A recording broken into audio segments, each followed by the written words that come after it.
One Lin Hui woke up in the global highway survival game with only 2% fuel and 10 kilometers of range with just 1 hour before the gray mist swallowed everything behind him. Then one gold trait per level bound itself to his soul. The roulette landed on infinite and his fuel tank became an infinite fuel reactor. Weeks later, he logged the server's first Tier 3 white thorn kill alongside a sniper, a mechanic, and a silver-haired medical awaker by his side. The deadly mist would never catch them. Before we see how he survived, please drop a like and subscribe. It really helps out. Now, how did Lin Hui end up here? Let us go back to his very first day. A cold, synthesized voice detonates inside his skull, welcoming him to the global highway survival game. It calls this a massive migration belonging to all of humanity, an escape with no end. Billionaire or beggar, the mechanical voice says.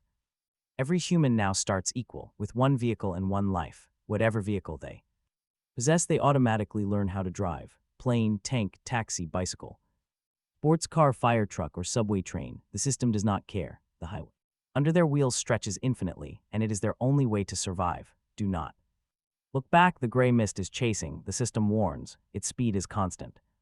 It devours all living things. Collect resources, upgrade the vehicle, and survive. Lin Hui looks around. The ceiling he expects is gone. What he sees instead is a windshield and a sky so gloomy, it looks like a bucket of aged ink was dumped across it. He is sitting in a driver's seat, hands wrapped around a black steering wheel. He realized he transmigrated. The thought lands without panic. He is a modern youth, and his tolerance for sudden absurdity runs deep. He reaches for his phone, but it is gone. In its place is a black leather manual stamped with a blood-red countdown reading 59 minutes, 32 seconds. Until the gray mist arrival. Less a manual, more a life-threatening hourglass. He flips through the survival rules. The vehicle is his safe zone, off-limits to anyone he has not invited. Inside the vehicle, he is untouchable, and his belongings stay his unless he dies. Even ordinary monsters out there are hard to kill, but every beast he defeats drops good loot. He must upgrade his vehicle to survive the threats ahead. Watch the sanity stat, the manual warns, because madness here is worse than death. 100,000 resource boxes are scattered across the highway. To view his panel, he just needs to think the word system. Since anyone nearby can see it pop up, he needs to pick his moments carefully. He shuts the book and thinks. A pale blue screen unfolds in the air. On the left, he is Lin Hui. Human, healthy but mildly hungry, with sanity at 100 out of 100. The system warns him that sanity under 30 invites suicidal urges, under 20 brings whispers, while under 10 brings full madness. Spirit is 5, matching any normal adult, which governs his sanity recovery rate. Physique is also 5, the average of speed, strength, and defense. On the right side is his vehicle panel. A civilian Type C recreational vehicle, level 1 entry. Physical defense is 20, which the system politely warns him is barely enough to survive a level 1. Zombie magic resistance is 0, tonnage 3 tons, space is 8 cubic meters of space. Durability is 50%, with fuel at just 2%. Giving a 10-kilometer range. Weaponry is non-existent. Overall evaluation. He is sitting in a mobile iron coffin. Better find a graveyard soon with only 10 kilometers of fuel. That glaring 2% spikes his pulse even harder than the terrifying gray mist warning. This is not survival. It is just a delivery slip for his own funeral. The cold mechanical voice cuts back in, calling for attention in Area C996. Their current location is the zombie wasteland. The deadly gray mist has begun to spread 30 kilometers away, moving at 30 kilometers per hour. Start your engines and run, or be erased to the bone. He does the math instantly. 1 hour of margin, but his tank dies in 10 minutes flat if he floors it. After that, the mist eats whatever is left of him. He taps the flashing area channel, finding the chat is already in a total meltdown. Someone wails that his new Ferrari turned into a crappy little Hong Wong. Another snaps that he should be grateful because he himself is stuck on an open-air tricycle. A scooter guy is screaming. People are asking how to read. Fuel gauges 20-kilometer ranges, no gas stations, an endless wasteland in every direction. Somewhere a man is crying that he wants to go home, crying like a literal baby. But a wiser voice points out the obvious. This is doomsday. Of course, the system did not give anyone a full tank. The whole point is to force everyone outside.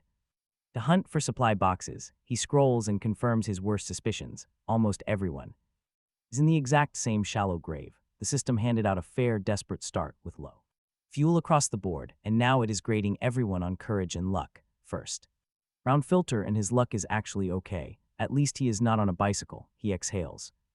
And tells himself the obvious, sitting here is death, he must find resource boxes.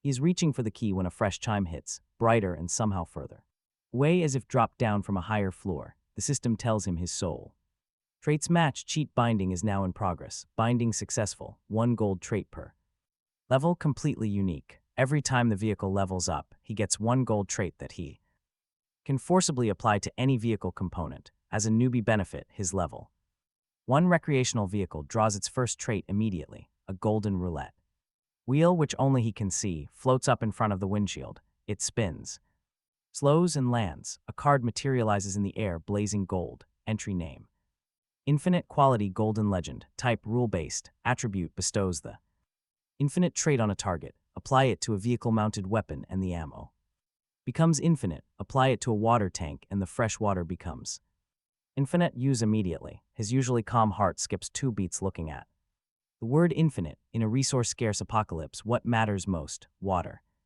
food, or bullets? None of them. In this cruel world, only one thing matters: whether the car can move. If the car cannot move, gold and silver are scrap iron. He glances at the left side mirror. A wall of gray fog is rising on the horizon.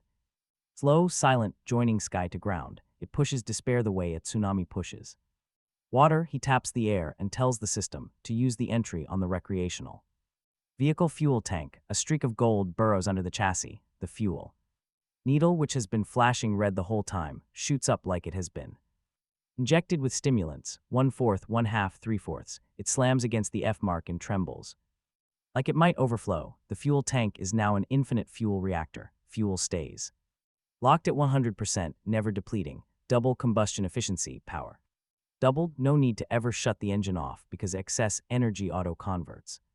It converts straight into vehicle electricity. He chuckles. Out here, fuel is blood. While everyone else fights over a single drop, he has a perpetual motion machine. His fortress, the area chat, is currently overflowing with desperate cries. People ask if coasting saves fuel, begging drivers ahead not to brake. Some argue if 20 kilometers per hour is best, even with the mist looming. Even though the gray mist clocks 30, some even throw out mattresses. They want to shed weight, but he just sits back, buckles up, and prepares. He slams the pedal. His upgraded engine lets out a massive roar. This is no ordinary recreational vehicle. It sounds like a wild beast waking up. The sheer acceleration pins him to his seat as the vehicle lunges forward. Charging forward like an angry bull, tires screaming on the asphalt. The speedometer climbs: 20, 40, 60, 80, 100. Outside, the wasteland blurs. A few hundred meters behind, a cautious player, creeping along at 35 kilometers per hour, hears thunder coming from behind. Looking back, he catches sight of a massive white behemoth trailing dust. It blasts past him like a fired cannonball, pelting his windshield with stones.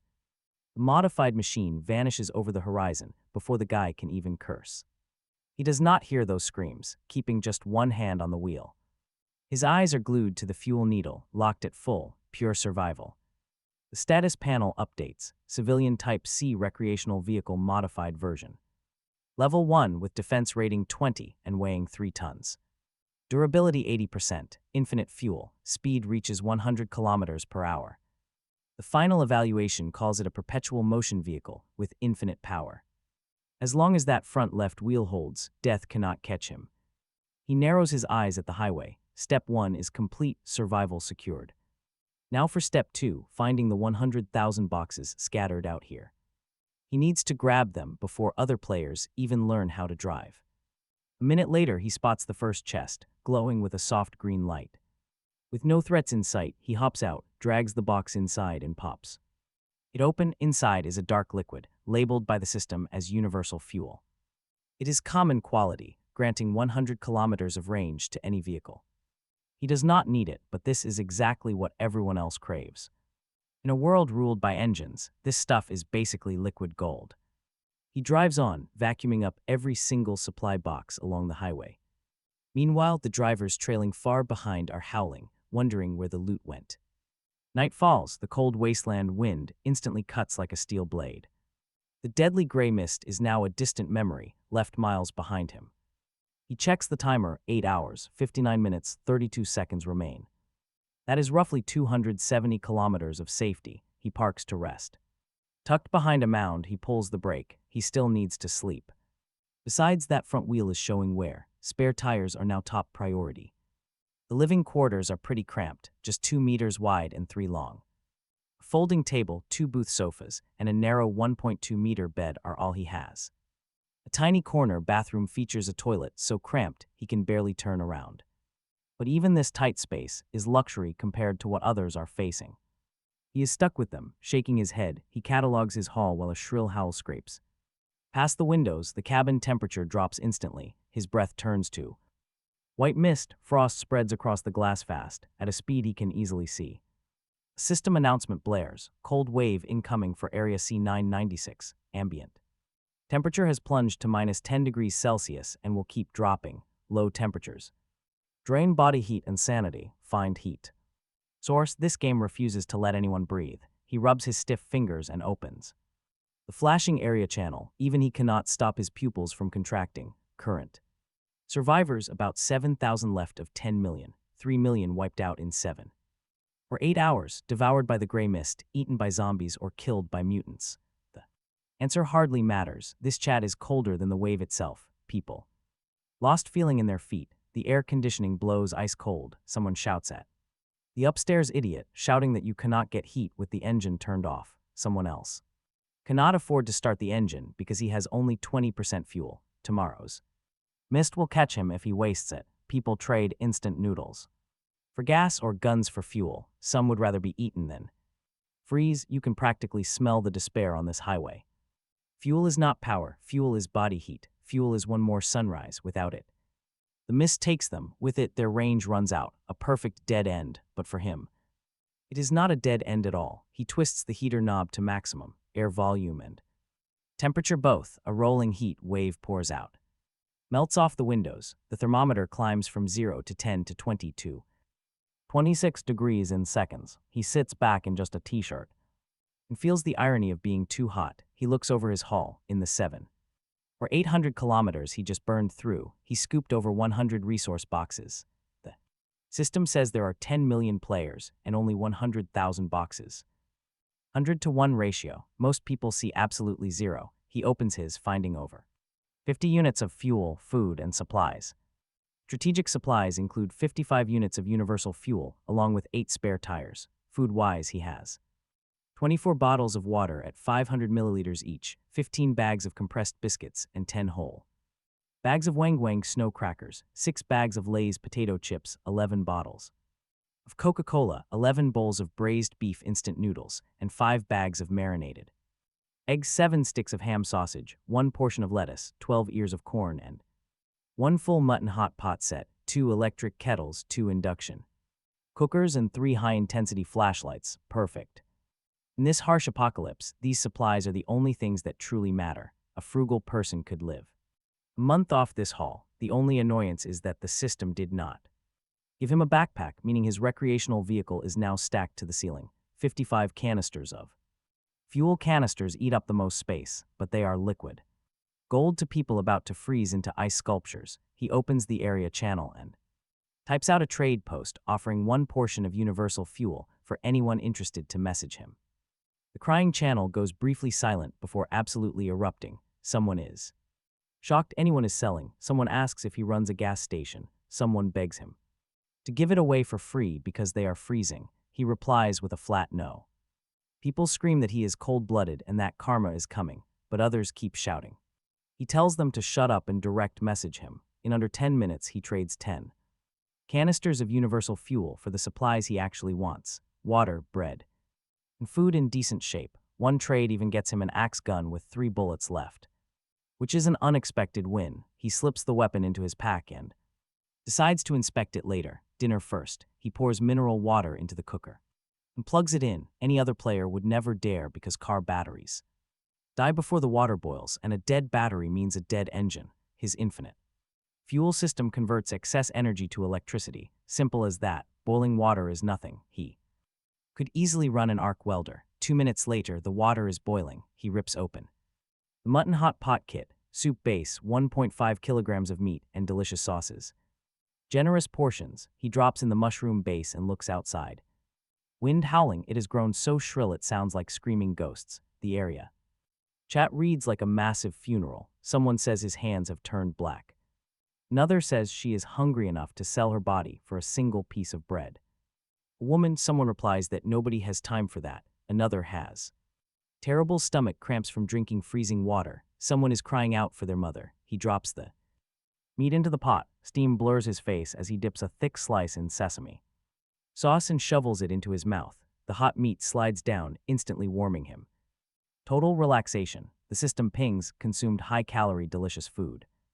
Status updated to satiated. Sanity recovering slightly, currently 100 out of 100, full and overflowing. Evaluation. In the apocalypse. Mouthful of hot soup is more precious than gold. He chases it with a big gulp of mutton broth, feeling sweat bead on his forehead, and glances again at the black wasteland outside. Outside is hell, inside pure heaven. It is only the first day, he mutters, swallowing the last bite, to keep living like this, but horror is already knocking. A sudden heavy thud hits the door and then claws scrape against sheet metal. His fork freezes, eyes sharp. Screeching sound rakes again, like a rusty spoon dragged across teeth. He sets the chopsticks down, warm air blows, but everything feels dead silent now. It is on the left side, right at the door. He holds his breath and creeps to the driver's seat. Looking through the window, he spots a face, or what remains of one. A humanoid creature clings to the door. Its skin is a deathly gray-white, like pork left in water too long. No black pupils in its eye sockets, just murky white. Its mouth is split open, full of jagged teeth dripping black fluid. It senses the heat and the smell of hot meat. Inside, pressing its face flat against the glass, sniffing greedily, the system pings. Threat detected. Target strength type zombie at tier 1, strength 30, where a healthy adult male reads 5 and a professional boxer reads 10 to 25, agility 5, normal human range, constitution 30, 6 times that of a healthy adult male. Evaluation, a hungry tier 1 zombie whose claws can tear through him without effort. It has the same speed as a man his size, but with the raw power of a top-tier boxer. If he meets this thing outside the vehicle, he won't even be able to struggle. And this is only tier 1. The monsters in this world are far from friendly. The zombie outside immediately loses patience. Guttural roar echoes, claws like dry branches, yet harder than iron, lift and a massive blow slams into the door, shaking the entire 3-ton recreational vehicle. He grips the steering wheel, staring as a fist-sized dent starts to bulge inward. 3 deep claw marks tear through, exposing the raw, fresh metal. Underneath, the game system warns him that his vehicle is currently under attack. And although it is not breached yet, the structure is taking major damage. He forces himself to stay calm. This level 1 civilian vehicle is just a tin can. If he lets that monster keep clawing, it will break through within a minute. Once that 30-strength beast gets inside this cramped cabin, he is as good as dead. Fight or flight. Then he remembers Rule 4, every kill drops valuable resources. He reaches down to grab the axe gun secured right at his waist. It is a common tier weapon with terrible recoil, loaded with only 3 bullets. The cold metal grip steadies his nerves, but he hesitates. Can he kill it in one shot? To shoot, he has to roll down the window, risking everything in that split second. Will his bullet really be faster than those razor-sharp claws? He looks at his own arm. Only a fool fights monsters head-on when they have a literal cheat code active. Why match its raw strength with his physical weakness? He shoves the gun away. Instead, he grips the steering wheel. There is a much simpler option here, ramming. He releases the brake, slams into drive, and stomps down on the gas. The engine, blessed by his unique system, roars to life with double the power. It thunders forward like a charging rhinoceros, tearing across the frozen ground. Its wheels spin wildly, kicking up a storm of ice chips and dirt. The zombie clinging to the door definitely did not expect this massive iron beast. The sudden acceleration jerks its body back, but those claws are dug deep. The creature stays welded to the door, causing a horrific, bone-chilling screech. It refuses to let go. He stares coldly right back at its snarling face. Fine, do not let go. Just 100 meters ahead sits a solid highway guardrail. It is solid steel, he accelerates rapidly, hitting 100 kilometers per hour. At the absolute last second, he violently yanks the steering wheel to the right. Talk about an insane gamble. Any normal car would flip here, but he has a 3-ton vehicle. The heavy steel frame scrapes against the guardrail, transferring all its massive momentum. The zombie on the left door is caught completely in the middle. A sickening crunch echoes as bones shatter and flesh bursts open in an instant. A long, terrible screech rings out as the monster's scream is cut short instantly. A 3-ton vehicle going 100 kilometers per hour does not care about high stats. The high-tier zombie gets crushed like a tomato under a massive hydraulic press.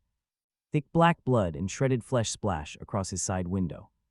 He feels a tiny bump under the wheels before the system confirms the kill. A Tier 1 zombie down, and the loot is great. He gets a Level 2 vehicle blueprint, some fuel, and a cold bottle of soda. The rewards are incredibly generous. He drives a bit further down the road. He stops in a safer spot, wiping cold sweat from his forehead. He scans the area, holding his gun in one hand and a flashlight in the other. A freezing -10-degree wind cuts right into the cabin as he steps out. The driver's door is an absolute horror show, heavily dented and deeply scarred. Black stains and remnants of the monster cling to the glass as he begins cleaning. He climbs back inside, time to pull out the blueprint.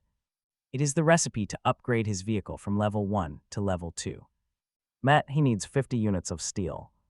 Abandoned cars will provide that, plus 10 units of rubber. He already has 7 tires, almost there. Upgrading adds heavy armor, pushing his defense to 40 and expanding his cabin space. Defense 40, his eyes light up. That strength 30 monster tore his old door easily. At 40 defense, mere ticklers. Plus, hitting Level 2 triggers his next god-tier golden trait. He grips the blueprint, eyes burning. Escaping the mist was step 1, what is next? Suddenly, a red warning flashes. Save me, the message screams. A fashion model named Lee Sang needs rescue. She begs for help, attaching her exact coordinates. She is 3 kilometers away. He does not care. Mercy is a death sentence here. He shuts the warped door. One cold truth is finally clear. On this road, vehicles matter more than people. A strong ride means survival. He sets the blueprint on the dashboard and shifts into gear. Mission simple, find scrap, survive. Morning brings a rough awakening on his narrow bed. He barely slept, constantly on edge.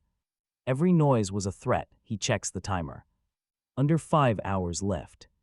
If he had not driven all night, he would be dead. The fog is like a dark shadow pressing on his mind. Splash of water, he looks in the mirror. A young man of 18 stares back with short black hair. His eyes are calm but cold. This is what Mkui looks like. Time for some noodles. Chat is open, he eats and watches. The active survivor count is down to 5,211. Another 2 million dead, the living are learning. Everyone is hunting for fuel and spare tires. Someone complains about a monster tearing at his car door, demanding urgent upgrades. Done reading, he closes the screen. Defeating zombies drops resources, weapons, fuel, and useful blueprints. Alliances are forming, but crimes are skyrocketing. Without the rules of law, human cruelty runs absolutely wild on the road. Breakfast done, he fires up the engine. Today he needs 50 units of steel and 3 units of rubber. But a massive obstacle hits. Thanks to his infinite fuel, he has driven further than almost anyone. But the highway ahead is completely empty, no scrap in sight. He has to go back. Driving slowly down the highway, he turns the idea over in his head. 20 kilometers down the road, his eyes lock onto a patch of wilderness off to the right.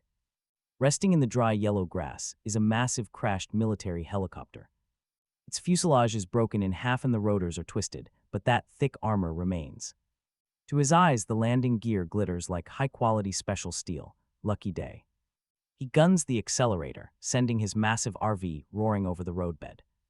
Drawing closer, he spots a lone zombie wandering aimlessly beside the wreck. His system pings. It is a Tier 1 agile-type zombie with a strength of 10. Double a normal man. Its agility is 20, and physique is 24 times average. Definitely an agile type. He raises an eyebrow without slowing down a bit. No plans to ram it. He is going to bait it. The engine roars. The agile zombie locks onto the noise and sprints right after the RV. It chases him like a fresh meal, moving fast as a cheetah. He jerks the wheel, leading the monster off in another direction. He checks his mirror 10 minutes later. No sign of the zombie. He swings wide to circle back, but then things feel off. His dashboard display flashes. The vehicle durability is down to 5%.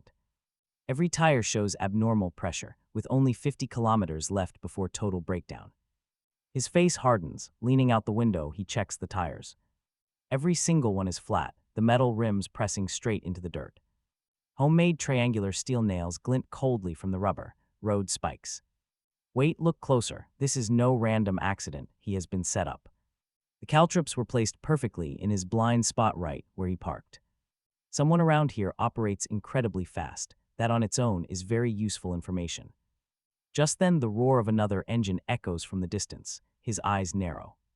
A minute later, a heavily beaten yellow sports car pulls into view. It stops exactly 20 meters away. The doors open, and 3 people step out. The leader is a man in his mid-30s, sporting a nasty scar across his face. Wearing a black leather jacket, he looks dangerous. Let's call him Scarface. Standing behind him on the left is a pretty young woman with a very eye-catching figure. On his right is a kid with bleached yellow hair, casually twirling some keys. The yellow-haired youth saunters toward the RV at an incredibly relaxed pace. He calls out to check on him, asking if he is doing all right. He claims the area is crawling with zombies and got worried seeing him parked so long. So he came over to check. Meanwhile, Scarface stands there, completely silent.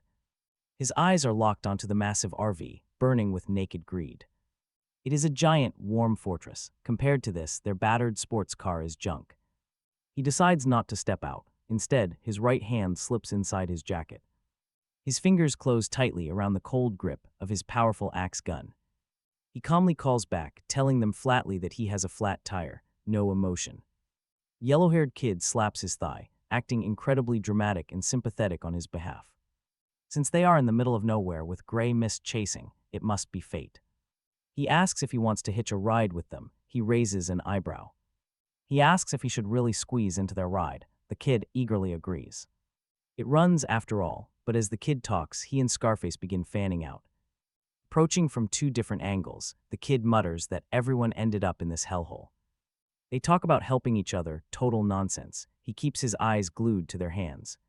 The yellow-haired thug keeps his right hand hidden, light, tense steps. He notices those eyes flicking inside his recreational vehicle, checking for other survivors. He has seen this exact clumsy routine 1,000 times in old apocalypse movies, classic highway robbery, spike the tires, play the savior, lure the target out of the cabin, and then eliminate them on their own schedule. He calmly tells them he is fine, his car can still be fixed. The yellow-haired punk's face twitches. Scarface steps in. Closer, less than 5 meters away now, Scarface finally speaks, his voice raspy, ugly, and dripping with menace, telling him not to be stubborn because they are all human and must stick together to survive this hellhole. He looks at the pair, the corner of his mouth pulling into a mocking smirk. He tells them they can drop the act unless he is mistaken. Those road spikes belong to them. The yellow-haired punk freezes mid-grin. Scarface's gaze flips. Zero pretense now, no more. Pretends, just pure murderous intent. Scarface spits that since he figured it out, he should not blame them for being ruthless, and he should not think hiding inside that recreational vehicle will save him, because they have ways of dragging him out. The scar-faced man stands on the broken asphalt, rambling on about how he will drag him out of that recreational vehicle. He calmly sits in the driver's seat, letting him finish. Total amateur hour, rule number 1 of his survival. Code dictates what this thug does not know. The recreational vehicle is his safe zone. Nobody enters without his permission, as long as he stays inside. The scar-faced thug and the yellow-haired punk behind him are just 2 people standing on a road shouting threats at a steel wall. The scar-faced man yells his tires are not going to last, and they will catch him eventually, claiming even if they cannot get inside, they can easily force him out. Our guy tells him he is sure they do, before pulling out his axe gun and pointing the barrel through the gap in the window. Both thugs spot the muzzle at the exact same moment. Their pupils instantly shrink in that distinct way only a real gun can trigger, that primal fear deep in the bones of every living thing. The yellow-haired punk immediately throws his hands up, stammering that this is all a misunderstanding. He barely gets 2 syllables out before our guy pulls the trigger. At this range, there is absolutely no time to flinch. The bullet punches his chest, slamming him hard onto the gravel. He twitches. Twice as dark blood pools out, staining the dry grass crimson. He is definitely not getting back up. Scarface stares at his partner bleeding out on the road, then gazes in horror as the driver resets the hammer of the axe gun. Pure cold shivers up his spine to the back of his skull. He never expected him to have gun, squeezing a pathetic smile onto his face that looks worse than crying. He starts backing away, stammering that it was all a mistake and he will leave. Immediately offering him the car, the woman, telling him he can do whatever he wants with her or use her as bait. He desperately begs for his life. Our protagonist tells him he remembers those road spikes being laid down just a minute ago. He did not seem to think those were a mistake back then. Scarface tries to deflect the blame onto his dead buddy, but the driver simply shoots him in the head. The body drops straight into the dirt, his eyes wide open. In this cruel wasteland, explanations are completely useless. Trust is a joke. Only the dead do not betray you. Both shots hit. That heavy axe gun kicks like a mule, but its raw power is undeniable. He rolls his aching shoulder. He stares at the two fresh corpses. This is his first time taking a life. A heavy feeling grips his chest, but he knows it will fade after a few more. He knows it will fade. Honestly, that is the brutal kind of survival math you need now. She is collapsed right there on the hard asphalt, shivering and soaked through. Trembling all over, she looks up. He pushes the vehicle door open and steps down. She watches his approach with absolute terror, begging him to spare her life. When he demands her name, she blurts out the real one before her panic can even filter it. Her name is Lee Sang, the very woman begging for help on the local channel last night. She was the bait that lured those two dead hunters out here in the first place. He asks point-blank if she was purposely drawing other survivors into a trap. She bursts into desperate tears, insisting she was forced into it. She pulls her collar down. Her tear-filled eyes carry a desperate, submissive terror as she exposes her pale chest. She swears she had no choice, promising she will do absolutely anything if he lets her live. Crawling forward on her knees, she looks up at him with pleading eyes. She offers to warm his bed, whispering that he can use her however he wants. In a brutal world like this, she says, having a woman to use is better than being alone. She is clearly proud of her body. In the old world, men lined up. He looks coldly down at her tear-stained face, then shifts his gaze to his axe gun. The display reads 1 out of 9. Just a single round remains in the chamber. Honestly, she is not even worth the ammo. He tells her she would just waste his food. It is not disgust or moral superiority. He simply has zero interest in her. Her pupils dilate. She finally realizes what is in his eyes, and it is complete and utter indifference. The kind of look you give garbage you are about to step over. Still, she tries to bargain. He tells her to shut up because he has work to do. He approaches the abandoned taxi. The system scans the vehicle, confirming the driver is deceased, and a blue glow appears. Light envelops the wreck, and a second later, the salvaged materials drop straight into his inventory. 4 rubber tires and 10 steel. It feels just like playing a video game. Only in this game, when you die, you are dead for real. He pulls out the level 2 upgrade. He feeds the materials into the blueprint. The tires and steel instantly dissolve into light. Golden streams flow into the schematic. Steel sits at 10 out of 50. Rubber is done. Still not enough steel. He turns back toward his recreational vehicle. Suddenly, Lee Sang lunges forward and grabs his leg, begging him to take her along. Without her vehicle, she will surely die out here. He tells her to post on the area channel. Maybe someone else will show up. She shrieks that he owes her for destroying her car. His hand tightens around the axe gun, but before he can speak, a deafening roar echoes. 2 kilometers away, the gray monster he previously baited away from the helicopter is rushing back. Drawn by gunshots and the smell of blood, it is sprinting back, an agile type. A Tier 1 zombie, fast as a leopard, adrenaline spiking, he kicks Lee Sang away. He leaps onto the vehicle's running board and slams the dented door shut. Outside, she screams, throwing herself against the metal side of the recreational vehicle.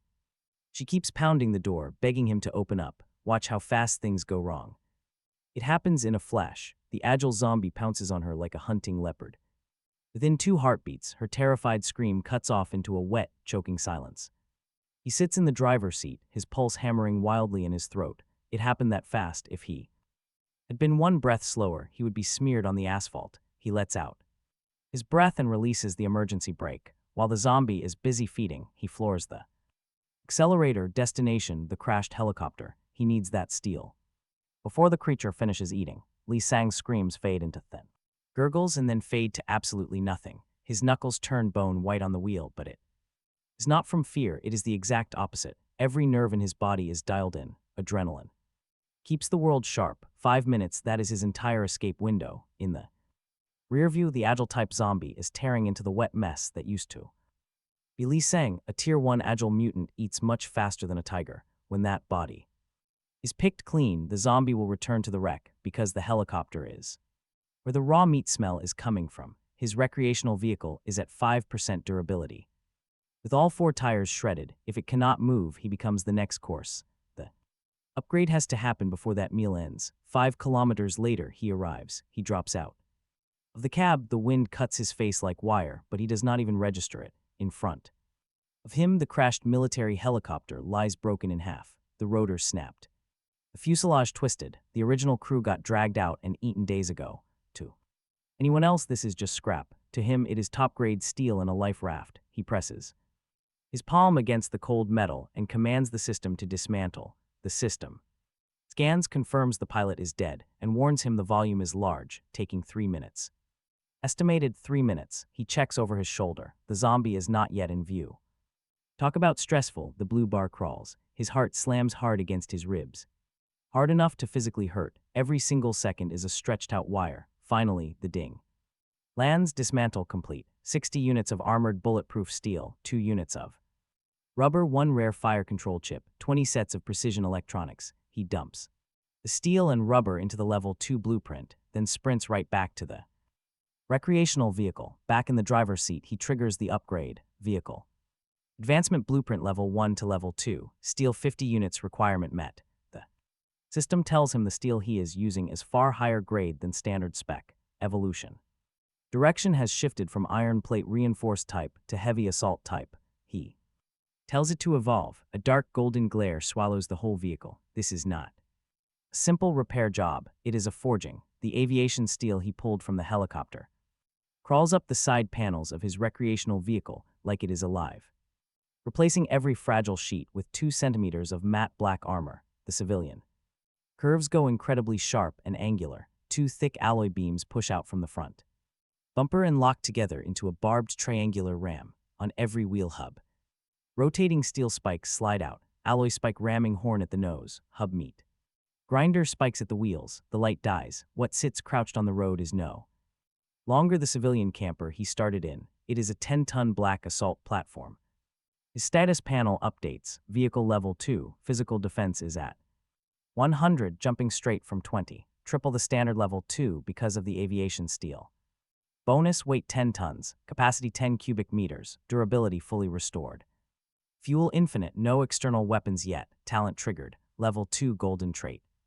Extracting. There is only 1 golden trait per level. This is his entire edge in this apocalypse. The wheel slows down and a card resolves out of the gold. Trait name Indestructible, a legendary golden rule-based effect bestowed on any non-living part. It grants absolute immunity to all physical wear, aging, and complete destruction. Infinite fuel gave him infinite power. This new one gives him infinite endurance. On a brutal road covered in sharp nails and glass, what breaks first?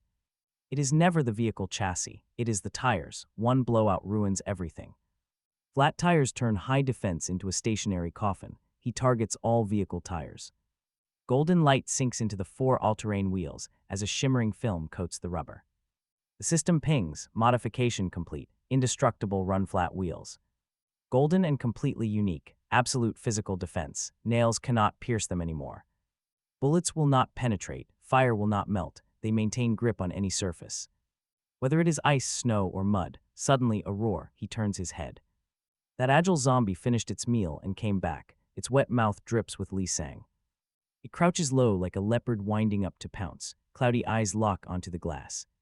He tells the beast through the driver's window that since it finished eating, it should leave. Instead, it launches, 10 meters in a blink, claws aiming straight at his window.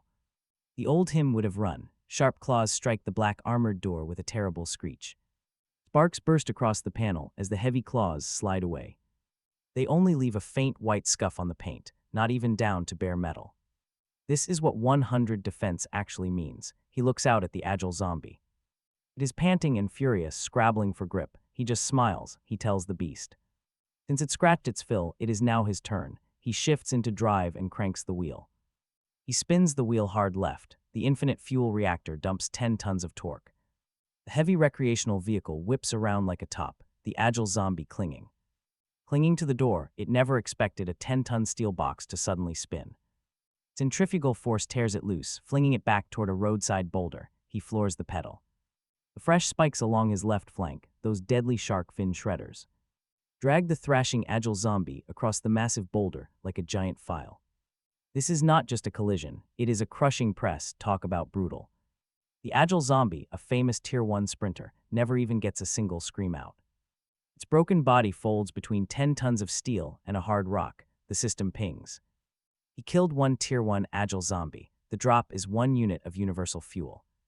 In one 550-milliliter water bottle, the cabin settles. He sits there listening. He listens to the quiet engine purr. This is what it takes to stay alive. But the drops are pretty poor today. No advanced upgrade blueprint. He pops the door. He opens the door to grab the loot, but it is already inside. The system tells him a hidden level 2 function is unlocked. Automatic reward pickup. He exhales with a smile. No more stepping outside for loot. Stepping out is how you die. He checks the system. The gray mist is 75 kilometers behind him, 2.5 hours from catching up. He is about to check his 2 extra cubic meters of storage. At the upgrade granted him, when a red banner scrolls across the area channel. It congratulates player Joe Chiamba for successfully upgrading his vehicle. Up to level 3, achievement reward unlocked autopilot module. The news lands. Like a total depth charge, level 3 autopilot, he thought he was leading the server. At level 2, but someone is already a level above him, and that. Reward autopilot. For any normal player, autopilot simply means a nap and some rest. Stamina is key. For I am Hui, infinite fuel means driving a perpetual motion machine. A driver who never has to stop, 24 hours a day on the highway, no rest. The human rests, the rig does not. Autopilot makes him an unstoppable ghost. He stays a full day ahead of every other survivor struggling out here. But he needs to upgrade. His eyes burn, not having seen a resource box in ages. The asphalt ahead has been scraped totally clean by other fast players. He is just picking up leftovers now, but that ends today. He grips the wheel. His gaze drops to the alloy ramming spike. It is still dripping with fresh zombie grime. If there are no supply boxes left on the road, he will hunt monsters instead. Slamming his foot down, he lets the heavy black platform roar back onto the highway. No more steering around them. After 50 kilometers, a small pack of zombies appears. 8 of them shuffle across the asphalt. Perfect. Time to test this 10-ton beast. Hitting them at 80 kilometers per hour is exactly like a heavy bowling ball smashing pins into pieces. The alloy ramming horn instantly tears the ghouls into a shower of black blood. Those indestructible tires do not care about crushing bone splinters. Without blinking once, I am Hui watches as the system notifications begin scrolling across his screen. Defeated Tier 1 strength zombie. Rewards 1 unit of fuel and a Swiss knife. Next, he takes down an agile zombie, bringing in 2 units of fuel. The recreational vehicle is packing resources now. This is how you grind. He intentionally hunts down the thickest hordes, treating them like walking cash machines. After hundreds of brutal impacts, the glorious notification chime finally sounds. The upgrade blueprint for level 2 to level 3 is finally his. But suddenly, 3 rows of deadly metal spikes sprout from the asphalt ahead. Another player set a trap. The old I am who would have braked, but he does not. The black vehicle charges straight over them as spikes snap like candy. The indestructible tires roll over the shards without leaving a single scratch. He slaps the steering wheel and laughs. This is the real survival experience. You have to love that attitude. The only laws here are written by his bumper. Day 3, his massive black steel vehicle rolls steadily down a ruined highway. The system identifies this desolate region as the zombie wasteland. It feels like an endless, freezing desert high up in the mountains. Along the route, he spots plenty of other level 2 vehicles driving hard. Taxis, buses, and even helicopters. Anyone still alive must have a running ride. Those stuck on bicycles or in wheelchairs are already dead and gone. Just think about that, only 996 survivors remain active in this sector. Out of 3 million players, 70% perished in just 48 hours. The deadly gray mist is closing in. Nobody dares to stop driving. He looks at his countdown timer, 14 hours and 35 minutes left. The mist travels at 30, while he cruises comfortably at 80. Sipping a cold can of cola, he drives with ease. Those indestructible tires mean road hazards do not even register to him. Debris spikes in broken glass. He crushes it all without a single wobble. Everything in his path turns to powder, but he still needs more power. He pulls up his status screen. Name: I am Hui. Sanity: maximum level. A drop below 30 triggers dark thoughts. Under 20 is pure madness. Going below 10 spirit brings madness. His is 5, the average adult level. The stat shields sanity. Next is physique. Also at 5, combining strength, speed, and defense in a normal body. A normal mind inside a war machine. Yesterday, he hunted down 200 zombies, finding that universal fuel drops most often.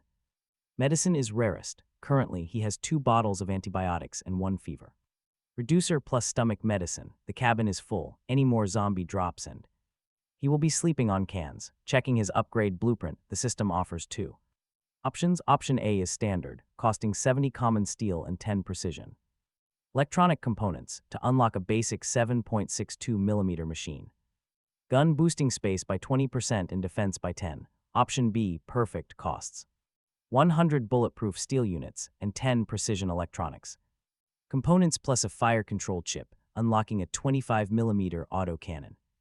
It expands space to 20 cubic meters and defense to 200. He chooses Option B without hesitation. That 7.62 machine gun is only good for players needing multiple rounds per zombie, making his ramming horn much more efficient. Meanwhile, the 25mm autocannon decapitates them in one shot and tears armored vehicles in half. Lin Hui already has the electronics and the fire control chip salvaged from the helicopter, but he lacks 90 units of armored steel, which only comes from military-grade vehicles or aircraft.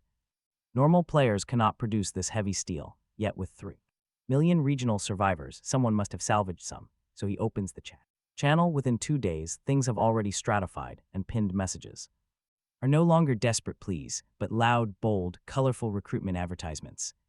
Everyone gets 10 free daily posts, with additional messages costing 1 unit of universal fuel. Special color effects cost 20 units, while a pinned banner costs 50. There are 4 pinned ads active right now, including the Bashan Alliance led by Joe Kiamba, the server's top-ranked guild. Recruiting is already level 3 with autopilot unlocked, inviting only players with heavy trucks, helicopters, or tanks, promising free fuel and beautiful slaves to join. Their goal is creating the first mobile city. Only elites allowed, no trash. The Rose Society accepts only female players, warning sisters that men are unreliable. They call themselves the only pure land. Iron Blood is next, who are buying up every blueprint and rare component at premium prices, boasting the best mechanics and gunsmiths. Finally, the Evil Wolf Guild asserts that only weaklings huddle. For warmth, they recruit ruthless outlaws for open hunting and robbery, while offering big bounties on players. The 4 major guilds form. It seems Joe Kiamba has become the very first level 4 vehicle owner in Region C996. Lin Hui is not surprised, since humans are pack animals. Numbers bring security, and if he did not possess his golden level-up trait, he might have joined them too, but with his golden cheat, there is no need, nor does he want to manage a massive guild. Besides, basic survival rule 2 states that items inside a vehicle cannot be stolen, nor can players be harmed inside them. That makes hiring external help perfectly safe whenever he needs extra hands. He quickly drafts a trade post, sending it out multiple times in a row. He posts an offer for bulletproof steel, trading items via private message. An hour later, he secures 20 units while burning through 5 units of universal fuel to keep his posts active. A seller mentions offhand that Iron Blood Heavy Industry and the Bashan Alliance are aggressively buying up all aviation special steel and fire control chips, paying absolutely anything. Of course they do. Guilds suck crucial resources from ordinary players the second they appear. Top-tier resources concentrate on a single champion driver who upgrades first, dragging the rest of their guild up behind them. That is how level 3 vehicles hit the server so fast. Anyone else looking to survive has to join. His expression Turns cold, he has been ignoring the area channel and missed way too much. Since buying steel is a bust, he targets ammo instead. The axe gun has just one round left, leaving him on edge. He posts a permanent buy order for axe gun. Special bullets, trading items, private message for price details. Within 10 seconds, a female player messages him privately. She says her name on the channel is Sachungan and asks if he has antibiotics, offering 9 axe gun rounds for a single bottle. He hesitates, then responds that he has some. But 9 bullets is far too low. Antibiotics are rare, she counters. With 15, her absolute limit, he pushes harder. They settle on 30 rounds for one bottle of antibiotics. The deal closes. He stares at 30 fresh rounds in inventory. Where on earth did she get 30 axe gun bullets? Talk about a massive red flag. He messages her back, offering payment for information on which channel she sourced them. 10 minutes. Later, she replies. She knows, but she wants more antibiotics first. He replies that he has only 1 bottle left. After all, he is still human beneath the armor. 1 infected scratch without medicine means death. He is keeping this last bottle for himself. Instead, he offers 1 unit of universal fuel for the coordinates. She counters, demanding 10. He tells her 1 is his absolute limit, especially without proof her info is real. She calls him a greedy profiteer, but she warns him the location is incredibly dangerous. If he fails to get inside or dies, he is not allowed to blame her. He tells her not to worry, and she finally sends coordinates. Abandoned armory, area C. 996, 87.9, 28.2, an abandoned arsenal. His pulse jumps. If the prize is that good, why did she run? He sends the fuel and asks for details. She reveals it is a massive zombie nest. 1 tier 2 zombie, plus over 100 tier 1s waiting inside. How she got back out alive, she does not say. He closes his chat with Sachungan to sit alone with the heavy reality. 3 major issues. First, the tip could be fake. If it is real, he will bay. Facing a tier 2 zombie with completely unknown stats, and he has no clue if his recreational vehicle can withstand that level of damage. Second, Sachungan might have sold those identical coordinates to others, meaning he could roll up only to find an entire guild convoy already parked on it. Third, this could be a trap. In this wasteland, monsters are lethal, but they do not scheme. Other players are the real threat here. 5 minutes later, he makes his decision. The coordinates are over 300 kilometers out. He will drive there first to inspect the layout in person. Aviation special steel is the bottleneck for level 3 upgrades. Buying scraps under a guild monopoly is a losing battle, an abandoned arsenal. If the rumors are real, this is exactly where armored bulletproof steel drops. He opens the area channel 1 more time, posting a buy order for grenades, mines and guns, paying in universal fuel, food, and medicine, heavy firepower. For his own body, just in case his recreational vehicle is not enough. System closed. Foot on the gas, heading for the armory. 200 kilometers in, the endless wasteland starts giving way to derelict buildings. 50 kilometers short of the target, he finds a dead gas station. The fuel dispensers are pried open, completely hollow, and even the underground tank covers are blown off. Scavenged clean, he rolls the recreational vehicle under the canopy and parks. He is never low on fuel, but 8 straight hours of high-speed driving has his shoulders locked. He needs air. He also needs to scrape the smeared zombie meat off the alloy spike ramming horn before the rot smell starts pulling through the air conditioner intake, chipping away at his sanity. Cleaning the vehicle is more annoying than killing zombies. He grabs a bucket of water and a brush, then hops down. The wash water runs black and red into the gutter as he scrubs. Then an engine coughs into the silence. A rusted Wuling Hongguang minivan wobbles into the lot, exhaust black as soot. The door opens and a man steps out. Bald, gray jacket soaked in grease, sunken eyes. Thin frame, the face of a calculating, petty city dweller. He sees his black salt platform and his eyes light up like he is looking at his own father. He calls him boss, calls him a real big shot. He rubs his hands, jogs over, and lays a smile on him so thick the wrinkles in it could crush a fly. He tells him the recreational vehicle is too domineering, must weigh several tons, claiming zombies must turn into paste against it. He keeps scrubbing. The man is not put off. He leans in closer and reaches out to touch the armor. He tells him not to move. It is quiet, but it stops the hand midair. He pulls back with a sheepish grin and tries again, calling him little brother now, asking if he needs an extra hand. He thumbs his own chest and introduces himself as Wang Gu. He tells him he was a chef for years, his cooking is excellent, and he knows car maintenance. Oil changes, tire fixes, the whole thing. He says driving alone must be exhausting. He eats little and works hard. He will sleep on the floor if he wants. While he talks, he peeps past the half-open door into the cabin. The air conditioning warmth and the faint cabin scent hit him, and his eyes go greedy. He does not even need to guess what he is comparing it to. His leaking, heaterless brick-stiff Wuling Hongguang is parked 20 feet away, if he can latch onto this thigh. He eats well for the rest of the run. He stops scrubbing and turns. If he were an ordinary player, he might buy this sob story, but he is not. Player, he grew up scrapping in a real city. He knows exactly what this kind of man is. He points at his tires and asks him, half smiling, if he knows what kind of tires those are. He freezes, looks at the four glowing dark gold wheels, and stammers that they look like high-grade run-flat tires. He laughs once, cold, and dumps the dirty water onto the asphalt. He tells him he has no value to him. He tells him to get lost. One word, no padding. The smile freezes off Wang Gu's face. He did not think he would refuse him outright. He tries to slide back in. Telling him one more friend means one more road. He draws the axe gun from his hip and hears it click, telling him he does not lack friends, he only lacks targets.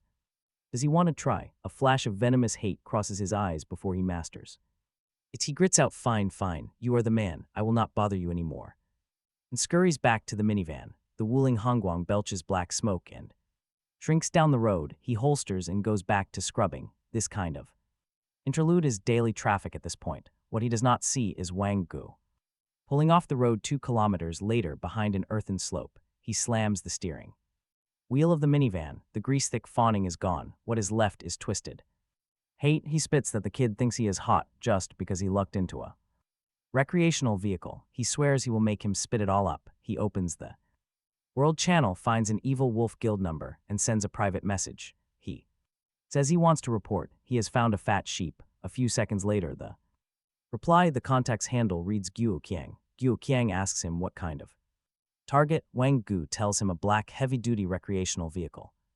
Probably level 3, single owner. The cabin packed full of supplies. He saw it himself. He shares coordinates. Area C, 99687.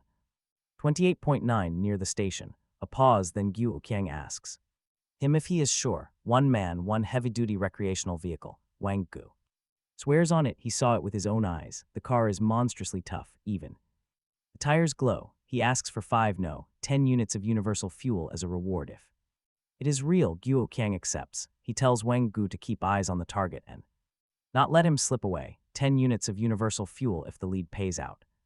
Wang Gu reads the screen and smiles. Finally, the smile that was waiting under the fawning one. He hisses at the empty cab that since the kid looked down on him, he will personally introduce him to the King of Hell. Half an hour later, he rolls up to the edge of the abandoned armory. The place sits in the middle of nowhere, which is exactly what he wanted. Most of the buildings have collapsed into themselves. Only a handful of factory shells still stand, leaning like drunks. He picks up the civilian telescope. He lifted off a dead zombie earlier and scans the compound. A high red brick wall rings the whole site, choked with dead vines topped with rusted barbed wire that probably used to be electrified.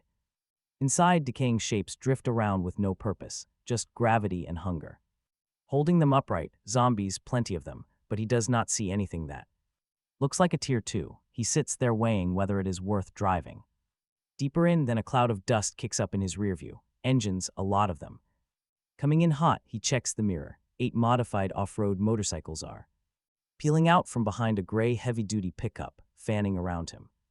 Like a pack of mad dogs, they lock the formation in seconds. Machetes, chains, road spikes. 2 of them sling road spikes across the asphalt right in front of his hood, sealing the road. So much for being remote. His eyes go to the pickup. Crude steel armor all over. A 7.62mm vehicle mounted machine gun bolted to the roof. A blood-red wolf head emblem painted on the door. Only level 3 vehicles can mount external weapons, so that thing is level 3. The pickup growls up to the front of the formation. The driver's side window rolls down, and a burly middle-aged guy with a fleshy slab of a face leans out, grinning like a cat that already has the mouse pinned. Guok Yang.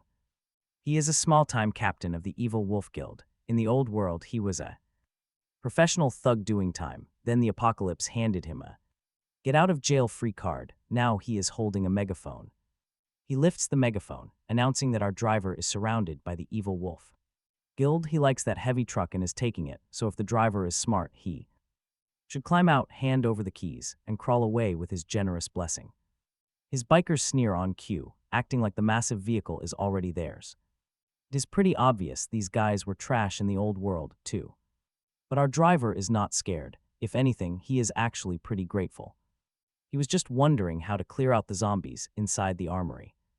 Now someone just delivered a whole truckload of perfect cannon fodder. He rolls down the window slightly and asks, what happens if he decides to say no?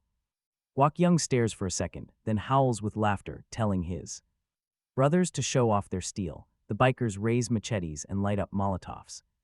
Guns are aimed right at his windshield, but our driver only smiles wider. They want to blow out his tires cute. He asks if they are truly worthy. He shifts into drive. The massive vehicle unleashes a heavy, gut-shaking roar. Flooring the accelerator, the bike right in front of him has half a heartbeat. To react, but he does not even get that, the heavy metal beast rolls over road spikes like gravel, crushing the bike and the rider like speed bumps. Instantly, he is past them, accelerating hard straight toward the armory. Guak Young yells through his megaphone, his voice cracking as he orders a chase. He clearly did not understand what kind of armor this machine has. Our driver hits the gas, letting the speedometer climb to 80 kilometers per hour. He could go faster but wants their pickup to keep up. Behind him, Guak Young slaps his gunner, telling him to shoot the glowing tire with the special trait. So this cocky driver learns there is nowhere left to run. The machine gun opens up, sending a dense stream of lead slamming right into the rear bumper. Smoke, dust, and sparks fly, but the massive truck does not even flinch. The armory gate looms ahead, a heavy iron slab meant to stop a horde. He does not slow down. The iron barrier folds like paper under his front horn. Behind him, Guak Young swallows hard, speaking into his megaphone with even more greed. He orders his men to charge, yelling that the driver cannot escape, and that this glorious truck will belong to him, the evil wolf. Bikers swarm through the shattered entrance like sharks, chasing a trail of blood. But the second they cross the threshold, they meet the local welcoming committee. Dozens of hungry zombies turn toward the noise the bikers were so focused on their chase that they forgot to scout. Now they are trapped in a fenced kill box. With absolutely no way out, one biker gets tackled before he can pull his trigger. He screams for his boss Guak Young to save him, the agility type pinning him.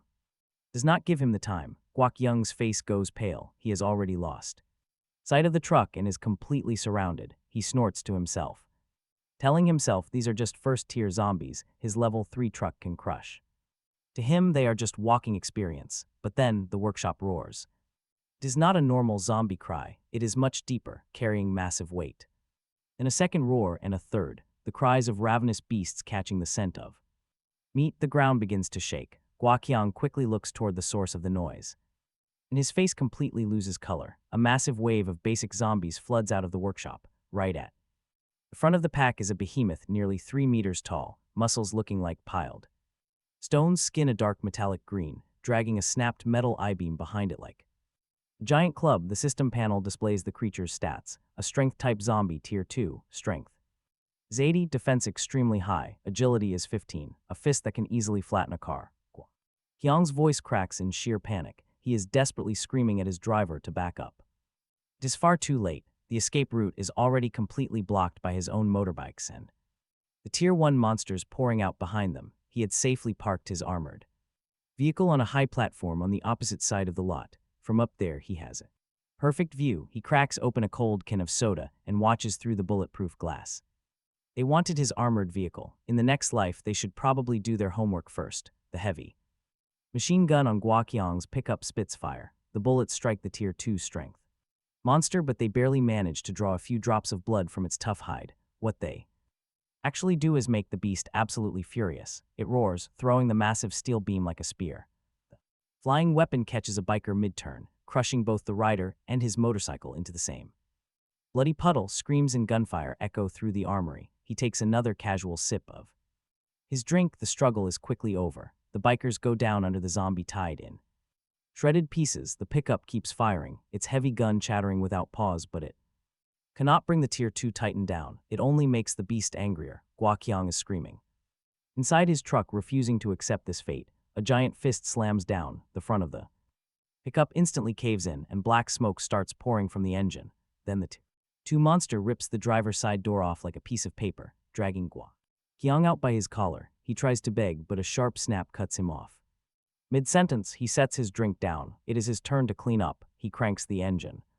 The 4 indestructible tires grip the asphalt. The chaotic horde is still busy tearing into the defeated guild. The Tier 2 beast is currently gnawing on Guoqiang's leg. Both of its own legs are still slowed from all the heavy bullets it absorbed earlier. This is the perfect window. He releases the emergency brake and slams the accelerator, heading down the steep slope of the platform. His armored recreational vehicle launches forward like a massive black meteor. The slope adds insane power to the collision. There is no technique or finesse here, just sheer mass and speed, crushing a target that never saw it coming. The Tier 2 looks up at the last second, completely bewildered. The armored vehicle's metal ramming horn meets the beast at full speed. The impact is 10 times louder than when he smashed the front gate. The Tier 2 zombie gets thrown back into the brick wall hard enough to bring the entire structure down. With it, before the beast can recover, he shifts into reverse. The heavy meat grinder spikes on. Spinning rear wheels grind its legs to red paste. The bones snap with a satisfying crunch. The monster howls, trying to swing its steel beam. He just laughs. Scream all you want, he sneers, shifting gears to ram it again. The chest caves. Reverse, ram again. The creature's head bursts like a rotten watermelon. Then everything finally goes completely quiet. A system panel rolls across his vision. First kill on a Tier 2 zombie. Drops. Vehicle advancement blueprint, upgrading from level 3 to level 4. A primary gene strengthening serum marked rare. He stares at both premium rewards for a moment longer than he would admit, but he does not claim them yet. There are still lower tier zombies in the lot. As long as a living human stands here, they will just keep piling in. He would rather clear them now and loot in peace. He takes a breath and starts grinding through the rest. First tier zombies have no intelligence, only the instinct to feed, so they keep coming. So he keeps flattening them. Half an hour later, the armory goes quiet for real. He pushes the door open and steps onto wet asphalt that used to be people. The smell turns his stomach. The panel pings him sanity -3. It actually deducted his sanity over this. He covers his nose and heads inside before it can document anything else. He moves through the empty factory shelves. Most of them are picked clean. Then he finds the armory itself. When he sees the shelves, he actually forgets to breathe. He hit the jackpot. Crates of unopened military ammunition are stacked floor to chest. The panel reads them off like a Christmas list. 3,000 rounds of axe gun ammunition. In 30 crates, 500 anti-tank mines in 10 crates, 1,000 grenades in 10 crates, and in the back, on a shelf labeled raw materials area, a stack of metal ingots. Throws back cold silver light, 500 units of armored bulletproof steel. Ultra-high-strength alloy, the preferred material for armored vehicle frames. He runs his fingers across the ingots and feels his hand actually shake. He came here hoping to scrape together the 90 units of special steel he needed. The abandoned armory just handed him a massive multiplier. Then he looks back at his recreational vehicle, and the math hits him. The level 2 heavy-duty had 12 cubic meters of livable interior. Even now, with the bed cleared, every flat surface is buried. Instant noodles, water bottles, and scavenged junk. The new ammunition could barely squeeze under the bed, let alone 500 units of steel. Once he burns the upgrade blueprint, the recreational vehicle loses its current ability to store its own upgrade materials in the cargo bay anyway. Outside, the wreck of Guoqiang's pickup is also worth dismantling. More materials he can't carry. He rubs his forehead. He can't take it all. There's no version of this where he takes it all. He is a mouse that fell into a rice vat, only to realize his stomach only holds so much. Then he looks back at the black recreational vehicle. If he can't take it all, then he'll just have to upgrade first. The panel obliges vehicle advancement plan level 2 to level 3. Plan B, the perfect version, armored bulletproof steel, 100 units, requirement met. Precision electronic components, 10 sets, requirement met. Fire control chip, 1 unit, requirement met. He tells it to begin evolution. The familiar dark gold light comes up. This time, it has a bloody undertone bleeding through it. War machine color. The alloy ingots in the warehouse seem to hear a summons. They turn liquid and pour themselves up into the recreational vehicle's frame. Metal screams as the body grows. Look at this, longer, wider, lower, heavier. The chassis stabilizes into something closer to a mobile fortress, the armor. Doubles reactive armor blocks bloom across the surface, the kind you only see on actual tanks. The biggest change is on the roof, the empty weapon mount. Finally has work to do. Mechanical arms extend, armor plates lock into place. And a pitch-black gun barrel 2 meters long rises into firing position, 25 millimeter. Caliber heavy chain autocannon, no more leaning out of the sunroof to operate. Crude machine gun, this one has fire control radar and runs from inside. 10 minutes later, the light finally dies down inside the quiet cabin. A black steel beast sits in the warehouse, radiating a cold, grim weight. Upgraded to level 3, physical defense climbs all the way to 200. A qualitative shift, even an ordinary rocket-propelled grenade will struggle. To break through, magic resistance is 0, but total capacity rises to 20. 100% durability, infinite fuel, and a mounted Great Hornet cannon.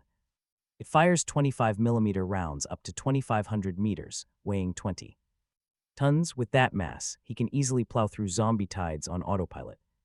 But that is not even the part he is holding his breath for. The panel pings. His talent triggers, drawing a level 3 golden trait. Here comes the golden roulette spinning in front of him faster than his eyes can possibly track. Symbols flicker incredibly fast. Then a chime rings, the wheel stops, and a glowing card hangs in midair.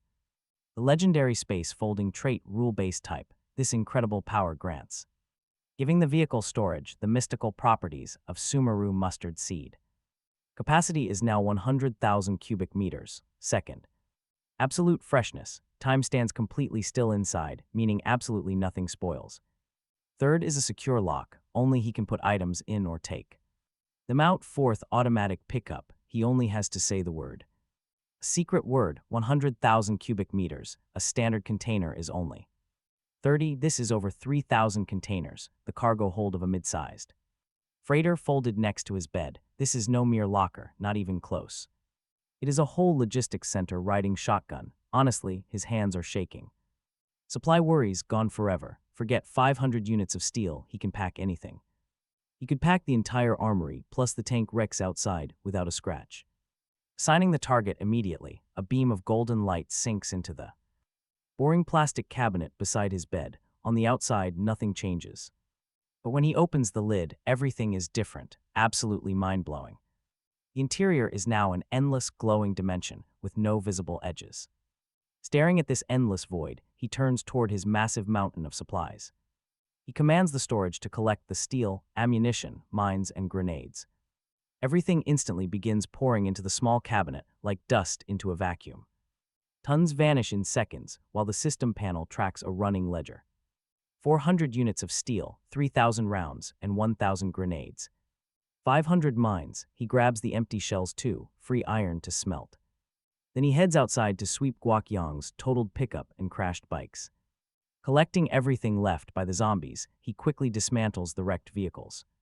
Gathering 90 units of steel, 15 of rubber, and 10 electronic sets. He collects everything else: mineral water, wucheng rice, soy sauce, and oil.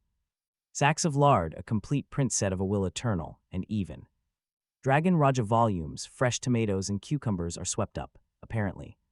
Some poor soul died holding a paperback. His system storage does not judge. Within 10 minutes, the armory plaza is entirely bare. He pats his vehicle. Time to leave. There is absolutely nothing left here worth staying for. The upgraded level 3 armored beast lets out a deep, powerful roar. Crushing one last piece of gravel under its heavy tires, it rolls out. Outside the gates, the setting sun casts a long shadow. Inside his storage bay, he holds enough ammunition to outfit an entire reinforced military company in a completely different dimension, along with raw materials to build a small city. Outside the armory, behind a low dirt hill, a beat-up Wuling Hongguang minivan sits.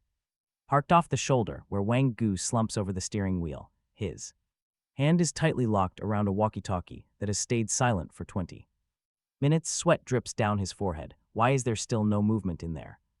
He cannot reach Guo Qiang either. Guo Qiang and his men have been inside for nearly an hour, but the gunfire and screams stopped a long time ago. Something went wrong. He is the one who sold Lin Hui's coordinates to Guo Qiang, who promised him 10 units of universal fuel from the take, and he Planned to roll in and grab leftovers after the fat sheep was butchered. If the fuel did not show up, he planned to expose the evil wolf guild on the regional channel for refusing finder's fees, but now this dead silence is filling him with dread far worse than greed. He decides to investigate. Then he hears an engine, a low, heavy growl rolling from the broken gate. Wang Gu raises his binoculars, only to drop them onto his lap a second later. Under the bleeding sunset, a black steel monster, far bigger and meaner than the one that entered, rolls out alone. It is longer, taller, and scaled with reactive armor, with a heavy turret rotating on the roof, its barrel catching the last of the daylight like a blade. Behind it, there are no pickups, no bikes, nobody. Talk about a total mismatch. Wang Gu's legs turn to absolute water. Gu Qiang and his entire crew are wiped out. He cranks the smoking minivan and tries to flee. Inside the cabin, Lin Hui sits in his new high-tech driver's seat. The holographic screen lights up with a red crosshair, already locked onto that Wuling Hongguang. The tracking radar reads the target at 1450 meters. Hit rate 100%, so it really is him. He wondered how they tracked him down. He watches the minivan struggle for traction. The massive RV hums beneath him, cold and steady. Perfect time to test his new turret. On this target, single shot aimed at the fuel tank. No hesitation, he fires. A heavy thump goes through the cabin, though the body barely vibrates. A 25mm round shrieks out of the barrel. Over a kilometer away, Wang Gu is whispering to himself, begging whoever is listening not to kill him, not to kill him. Then his windshield explodes into a fireball. The Wuling Hongguang shatters into pieces, burning wreckage scattering across the wasteland like a blooming death flower. His system panel pings, sanity +3, refreshing. The 3 points the zombies cost him are back in the bank. One shot, one kill. That accuracy, that raw punch, those materials earned their keep. He does not slow down, driving his recreational vehicle straight over the burning wreckage, rolling on down the highway. Inside the cabin, it is a comfortable 26 degrees. Soft jazz plays through the speakers. He pops open a cold cola and opens the regional channel. The world chat is still filled with desperate cries. Someone begs for water. Another player has a tire shot out by a white mutant beast, stranded on the road as it stalks closer. A cold reply warns them that nobody is going to stop, while another claims they saw a long-tailed mutant creature nearby.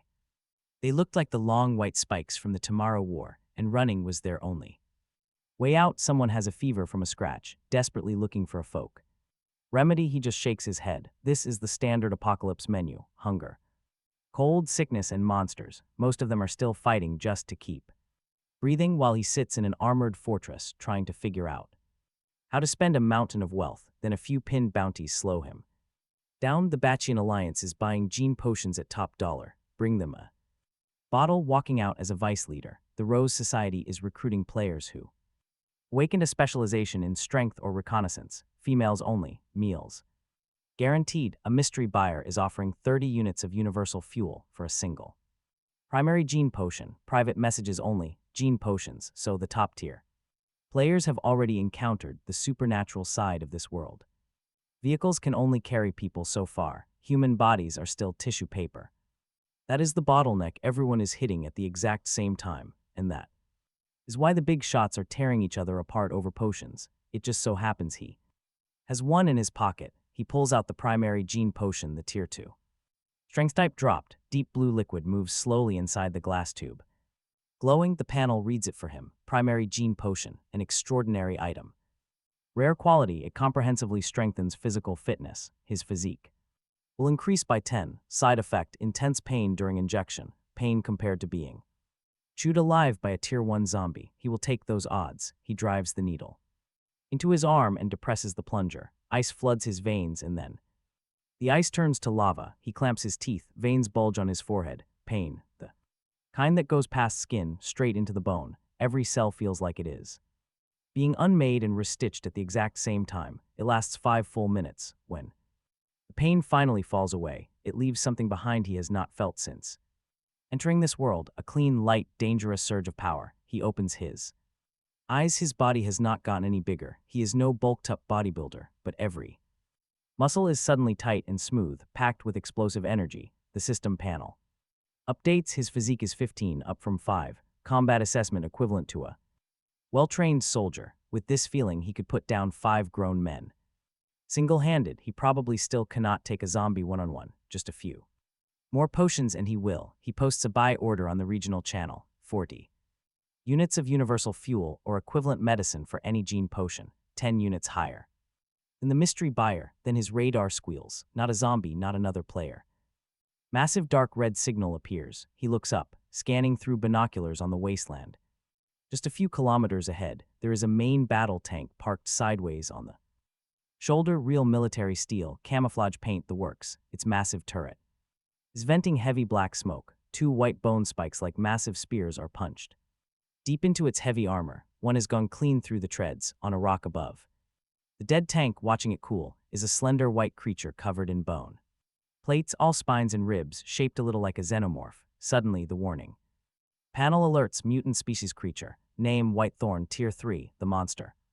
Attributes and skill information are not provided for creatures of Tier 3 or higher. Discover them on your own. Attributes are completely withheld. He looks at the vehicle's 200 defense and the 25mm auto cannon he just bolted on. Seeing the dead tank, he makes the call: study the Whitethorn. He'll try. A Tier 3 drop is worth it. He cranks the wheel. The black armed fortress leaves the highway, rolling forward slowly toward the Whitethorn, easing to a stop right inside the auto cannon's effective range. He cuts the brakes 2 kilometers from the Whitethorn. His scope brings it in close. It looks exactly like an upgraded version of that alien mimic from Tomorrow War. White bony carapace head to tail, with long sharp limbs, long whipping tail. It's batting the dead tank around like a cat with paper ball, sending bone spikes off its tail, clanging them off the cooked armor. The tank's turret is jammed, its transmission shot, a section of tread completely gone. A total sitting duck, Tier 3 mutant species. He rests his fingers on the joystick. No stats, none, as long as it has a health bar and is carbon-based. His 25mm auto cannon has an answer. If it doesn't, he has 199 more. This M330 Hornet was loaded with 200 armor-piercing rounds. He burned 1 calibrating on Wang Yu. That should still be plenty. No backing out now. He flips the firing mode to single shot and puts the crosshair right on the Whitethorn's head. Pull. The round leaves the barrel. At 2 kilometers for a high-velocity auto cannon, bullet drop is barely worth calculating, but the Whitethorn's reaction speed is impossible. The shell is half a breath from its skull when its body suddenly torques sideways. That head shot misses. It hits the back. Green blood sprays. Then he sees the wound stitch itself shut. Granulation tissue rolls across the hole, healing in real time. In less than 2 seconds, there is not even a scar. Super speed. Regeneration. That is worse than a zombie's head shot. Only rule: to put this beast down, he must either stack damage fast enough to outrun the region or find the core and unmake it in one shot. Every monster has a weakness. That is the rule. The Whitethorn shrieks like a saw through bone, whipping its featureless face toward his recreational vehicle. Its mouth slit opens. The beast is officially angry as it drops to all fours and explodes into a streak of white. It is twice as fast as a Tier 1 agility type. The 2 kilometers between them start collapsing. Come on then. The straighter it runs, the easier it is to shoot. At 800 meters, it stops dead and snaps its tail. A half-meter bone spike screaming through the air comes at him like a missile, slamming into the reactive armor on the nose of his recreation vehicle. Sparks fountain. The strike sound is a metallic crack big enough to feel in his chest. It doesn't punch through the steel, but it leaves 2 deep pits on the surface, and the metal around them starts smoking and hissing. Warning: armor damaged. Defense -2%. Highly corrosive toxin detected. Penetration like that plus acid means if he lets the Whitethorn get close enough to use its claws and tail at point blank, even a level 3 recreational vehicle won't hold for long. It must not come within arm's reach. Decision made, he tells the fire control radar to enable auto scan. Command confirmed. A red scanning grid overlays the white blur on the hollow screen. He watches how it moves. It jukes. It switches direction and bounds, but every time it pivots, it angles its body. It moves in a specific way, keeping its hard back carapace turned to him, every time. Doing so protects one specific spot on its right flank. There, a small patch of carapace is a shade lighter. Found it. By now the white thorn is at 500 meters. It senses no return fire and assumes he is frozen in fear, which is exactly what he wanted it to think. It lets Screaming a triumphant shriek, it surges to top speed, winding up to leap onto the roof and peel the cabin open. Now, Hui flips the firing mode to full auto and presses the trigger. The chain gun on the roof opens up like a thunderclap, 200 rounds per minute. It weaves a wall of fire in the air, not single shots. A wall of 17 armor-piercing rounds tear out in 5 seconds, the white thorn in midair freezes. It tries to dodge, but every direction are all sealed. There is zero technique here, only drowning in pure metal. Rounds smash into its legs and shoulders as green mist explodes off it. Its regeneration still works, but that raw kinetic force is just too much to ignore. Its body stiffens in the air just for a heartbeat, and that heartbeat is enough. One round lands square on the lighter patch of carapace on its right flank. The carapace shatters like a glass plate, and the round goes inside. Then it detonates. The white thorn jerks, and its midsection comes completely apart, the torso splitting halfway across. Organs and bone fragments spray out in a green arc. Its momentum carries it forward, tumbling end over end across the ground a dozen times before it slams into a boulder, still moving. That granulation tissue is twitching at the severed waist, trying to reach across the gap and reconnect. Tenacious, he drops the firing mode back to single shot and presses the trigger one more time. The shell hits the right flank again, and this time there is nothing left to regenerate. A screen pops up. Congratulations, first kill on it. 3 mutant species, white thorn. It drops 200 universal bullets, a primary gene potion, and 1 bottle of rare potent antibiotics. This medication treats mutant species viral infections. Then comes a second chime. Congratulations, player M. Hui has achieved the first kill of a tier 3 monster. Full screen announcement. Bonus drops in 1 bottle of intermediate gene potion.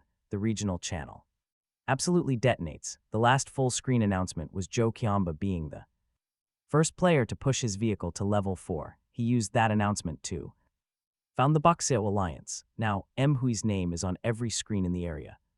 Private messages start avalanching in from the 4 major guilds, from the smaller guilds, and from random small crews. Half are recruitment pitches, half are buy offers on his intermediate gene potion. He closes the regional channel and flips it to do not disturb. Then he looks at the white thorn's torn open carcass and eases his grip off the warm joystick. A tier 3 monster is genuinely hard to kill. Compared to a tier 2 zombie, it is at least 10 times stronger. What happens when he runs into a tier 4 mutant species? That thought puts a familiar cold weight back in his chest. The recreational vehicle has to keep climbing. More golden traits and more upgrades are his only road out of this highway survival game alive. A single bone spur is still embedded in his front reactive armor, a souvenir from the white thorn. That 1 spur cost him 2% defense. He does not get out, but rolls the vehicle up beside the Hui. Triggers his auto loot, sweeping the organs, crystals, and shards into his pocket dimension, and then turns his gaze toward the stalled main battle tank. There lies a massive hull. The tracks are snapped and the turret is jammed, but those 12 tons of military-grade armored steel are a massive prize. Dismantling this giant beast would make his special steel reserves skyrocket in 1 single stroke. He parks his vehicle alongside the wreck and reaches out for the dismantle command. A harsh grinding scrape of metal cuts him off as the top hatch pops open, peeling back a crack. A slender hand pushes it the rest of the way, and a young girl in a padded jacket climbs out, her face streaked with dark oil. Coughing hard, the trapped heat inside that steel coffin must have been absolute hell. She looks 18, maybe 19. Her eyes lock onto his through the windshield, asking if there is actually someone still alive inside his vehicle. That completely throws him off. He had assumed whoever was inside had been crushed to paste or starved days. Her gaze sweeps his vehicle, noting the auto cannon still ticking away with residual heat on the roof before landing on the dead white thorn. Then she asks if he is Hui, the player from the global announcement. She saw the broadcast but simply had not expected the legendary killer to look this young. He sits there, weighing whether to force her out and dismantle the tank anyway. She leans against the turret, her voice rasping, and tells him her name is So Chong Gan and that she owes him thanks for the save. So Chong Gan, the name immediately triggers his memory from the trading channel, the player who bartered axe guns specialized rounds for his antibiotics. Same name. Of course she survived the abandoned armory. Tank driver would. He tells her not to mention it, his voice staying cold as he refuses to open the door, explaining that he killed the rank 3 for his own reasons, and that her tank simply happened to interest him. Since she is still alive, he will leave it intact. He prepares to shift gears, knowing dismantle requires the owner. Dead since So Chang-gan is alive, the tank is completely off the table, killing her for. Steal is technically an option, but he cannot do it. Resources definitely matter.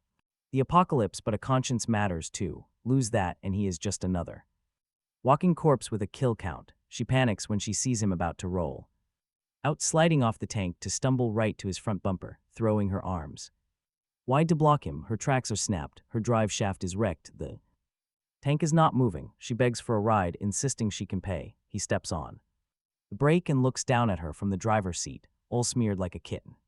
Dragged out of an engine bay, yet her eyes are bright. Honestly, her resolve is impressive. She wants to negotiate as an equal. He asks what she expects to pay him with, telling her he is not short on food, water, or universal fuel. He looks her up and down, warning her that if she is offering her body or face, he is not interested in a trophy girl. She bites her lip and insists she is not some trophy girl. Then she steadies herself and reveals she has awakened a unique specialization, a rare trait he knows the major guilds are advertising for on the regional channel. She immediately flicks her system panel open for him to read.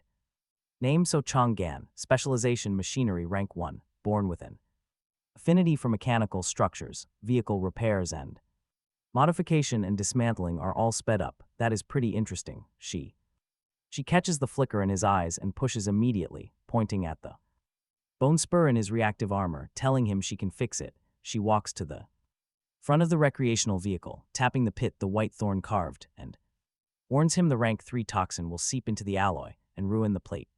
3 days if he leaves it. A toolbox flashes into her hand out of nowhere. She produces a wrench and an unmarked spray can, going to work on the pit. White smoke hisses up, green bubbles drying to nothing. A few wrench taps later, the plate is gleaming alloy again. The system pings him. Vehicle defense is restored to 100%. He is genuinely impressed, way more useful than the standard wrench monkeys who only know how to spin lug nuts. The monsters are only going to get worse, and combat damage is only going to get more frequent. He does not know how to fix cars. A top-tier mechanic on retainer for logistics is not the worst thing in the world. He tells her she has skill. But he does not open the door yet. He points at the tank, saying that comes with deal too. She sighs and agrees. The core is broken. She could repair it with parts she does not have, and she has no bargaining chips anyway. He dismantles the tank. 150 units of special steel, 30 sets of electronic components. Nice, the armored door pops open. Get in, he tells her. She scrambles up the steps before he can change his mind. The moment she clears the threshold, she freezes like she has stepped from hell into heaven. The door seals. Cold wind, dead meat stench, all gone. 26 degrees Celsius of warm air on her face. The cabin smells faintly of lemon, not blood. A roomy living area, leather booth sofas, polished floor, a water dispenser breathing steam. On the table, a half-finished can of cola and a torn-open bag of potato chips. She looks at her old black hands, then at the five-star hotel he drives around in. She asks, half to herself, whether what she was living before was even fit for a human being. He catches her dazed reflection in the rearview, letting the corner of his mouth lift. He tells her to stop daydreaming, take a shower, and wash the gasoline stink off, because he does not like the smell in his cabin. A shower, she repeats, eyes going wide at the frosted glass stall in the corner, asking if she can really shower here. He does not answer, shifting into drive and rolling forward. The water shuts off about 10 minutes later. The frosted door pushes open and warm shower gel air drifts into the cockpit. He glances in the rearview and his gaze sticks. The grease-streaked mechanic from before is gone. In her place is a pure-faced girl, wrapped in one of his spare bathrobes. The robe is too big on her, sleeves rolled up several times, forearms showing pale, her hair washed clean now falls wet and dark across her shoulders, droplets still dripping from the ends. In the steam, her face reads gentle, southern, soft-cornered eyes drooping just slightly at the outer corners, her skin pink and fresh as a peeled lychee. She cleans up well, he admits privately. In the old world, she would have been collecting love letters by the basketful walking across a campus. She tugs the bathrobe collar tight, feels him looking, and her cheeks flush. She tells him, voice small, that she has finished washing, that her old clothes were too Dirty, so she threw them in the washing machine, and that they are not dry yet. He tells her it is fine. She looks like a human now. His voice stays flat as he tosses it. He tosses her the blueprint from the passenger seat, telling her to get to work since she has a machinery specialization. She fumbles the catch, expecting a bill of sale, and freezes when she reads it. It is the Vehicle Advancement Blueprint. Level 3 to Level 4. Recreational Vehicle Level 3, check. High-strength titanium alloy, 200 units needed. Precision electronic components. 30 sets, check. High-strength titanium alloy, she repeats, looking up sharp.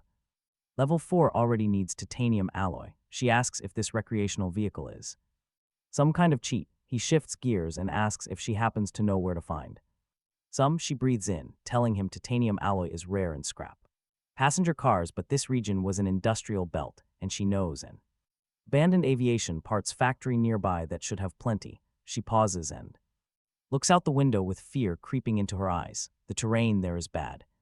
She warns, collapsed buildings, ruins on ruins, zombie density off the charts. She had not dared push her tank in, tracks bogged down in rubble, and that is a death sentence. Complex terrain, he echoes, tapping the wheel. He tells her to buckle in. He stomps the accelerator. 20 tons of steel beast leap forward, so Chang'an yelps and gets pressed into the leather sofa, asking where he is going. The ruin zone is right ahead, 500 meters out, a continuous belt of buildings, broken walls, debris, rebar tangles, a scrapped sedan in the mix. Terrain a tank would have to creep around. He floors it harder, 80, 100, 120. She shouts that the tires will burst, that they will roll. Pale as a sheet, hands clamped on the seatbelt. Eyes squeezed shut, the crash she expects does not come. Dull, dense impacts. The cabin shivers like a steamroller is crushing pebbles. His tires are indestructible, explosion-proof, and constant ground grip keeps the chassis level on any surface. No flip is happening. She cracks one eye, her jaw nearly hits the floor. The walls and abandoned cars that would scrap a normal vehicle crumple like packing foam against his alloy.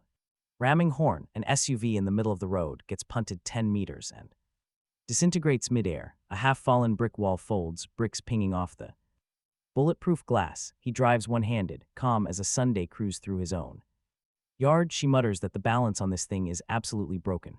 As a mechanic, she knows tanks. A Type 59 has to creep through rubble like this, terrified of snagging or pit sticking, and he is out here playing bumper cars in a recreational vehicle. He cuts the engine when he finds what he wants and points out the window at the SUV he flipped, its chassis and undercarriage exposed. He clears the map. She dismantles. She gets out, grumbling internally that he is a monster, that she would not dare drive her tank like this, but a laborer does not get to argue. She wraps the bathrobe tight, grabs the toolbox, and goes.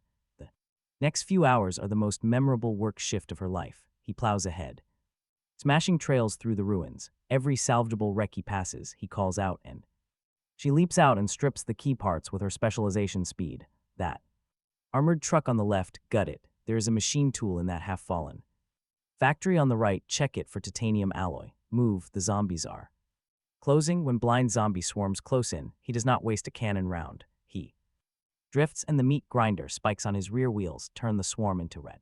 Turn to slurry in a single spin. From the passenger seat, she watches the black recreational vehicle roll through the dead like they do not even exist. It is too brutal, yet incredibly safe. For 4 days she survived in absolute terror. This is her first taste of how the powerful actually survive. Watch how they set up camp. Night, the wasteland wind returns with its freezing razor edge, but right next to the massive vehicle on a sheltered slope, cozy light spills out. He pulls over and calls.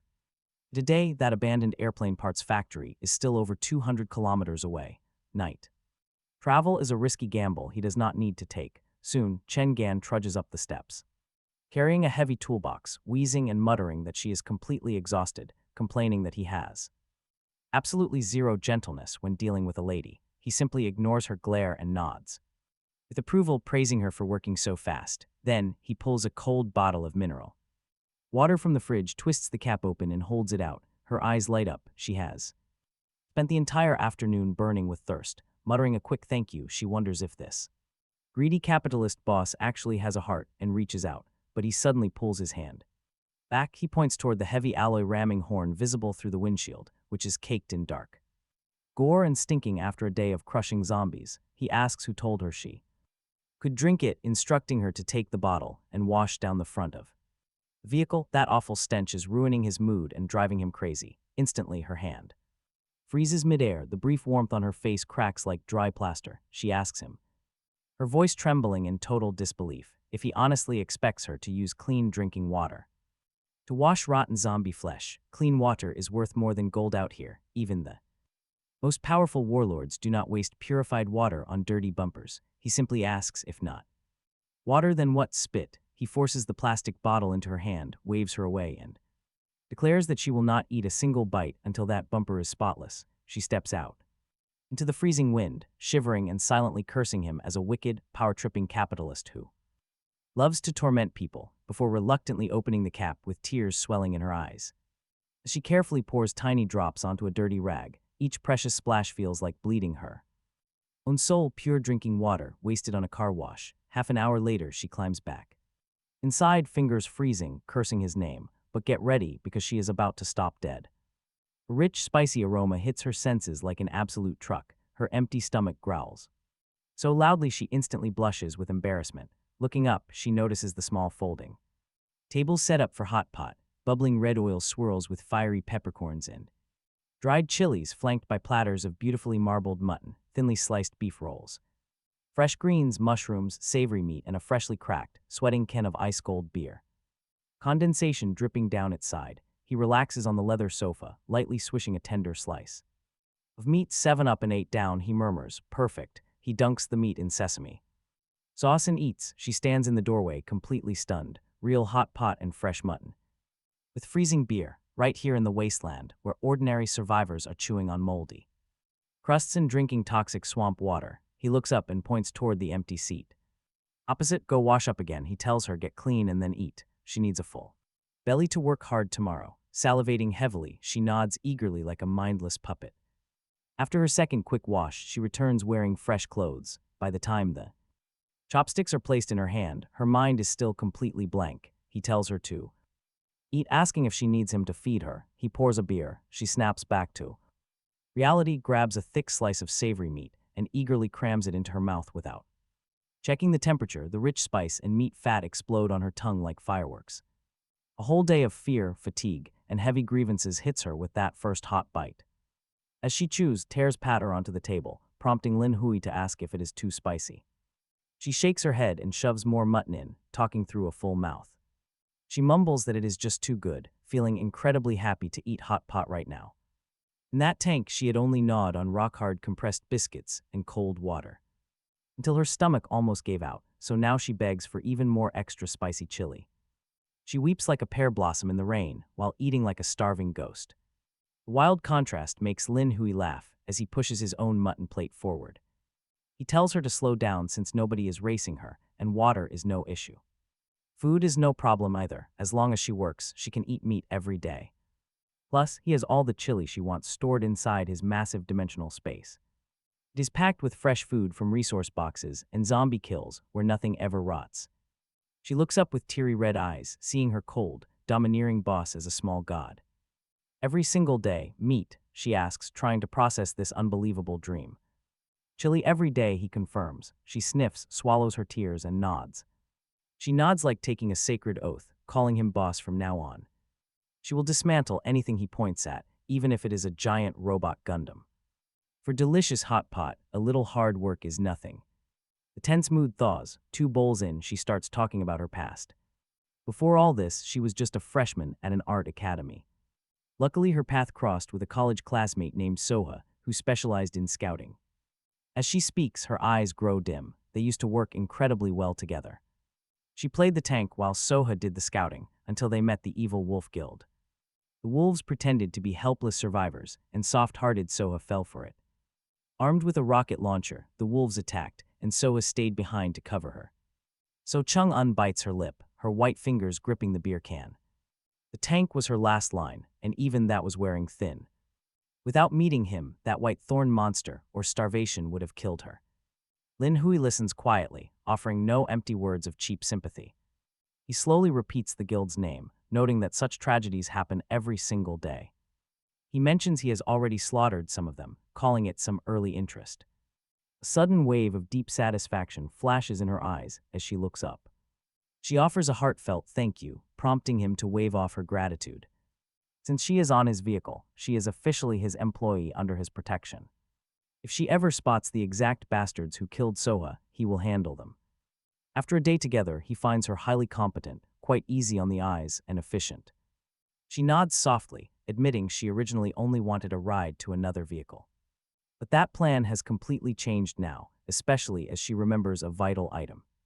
She pulls a digital map chip from her jacket and hands it over to him. Soha left her this map chip of the wasteland, and he quickly slots it in. The 15-inch screen blazes to life, showing the nearest abandoned ruins. It is the aviation parts factory, easily explaining how she pointed him toward that abandoned armory earlier. She had this all along, and now he is not. Wandering blind, the terrifying gray mist was left far behind days ago. He must harvest resources before the next squeeze, watching her cry her way. Through the hot pot, he almost wants to reward her with a kiss, recruiting So. Chung-un was definitely a smart move. The hot pot dies down, the cabin growing warm, anew. Problem surfaces. Even after the upgrade, this cabin has exactly one bed. Only 1.5 meters wide, with a soft down duvet that invites total surrender. She looks at the bed, then at him, blushing red to her ears. Lone man, lone woman. Sealed cabin, beer in their systems, the mood turning highly ambiguous. Her heart starts hammering as she twists her shirt strap, a full 80-episode drama already playing in her head.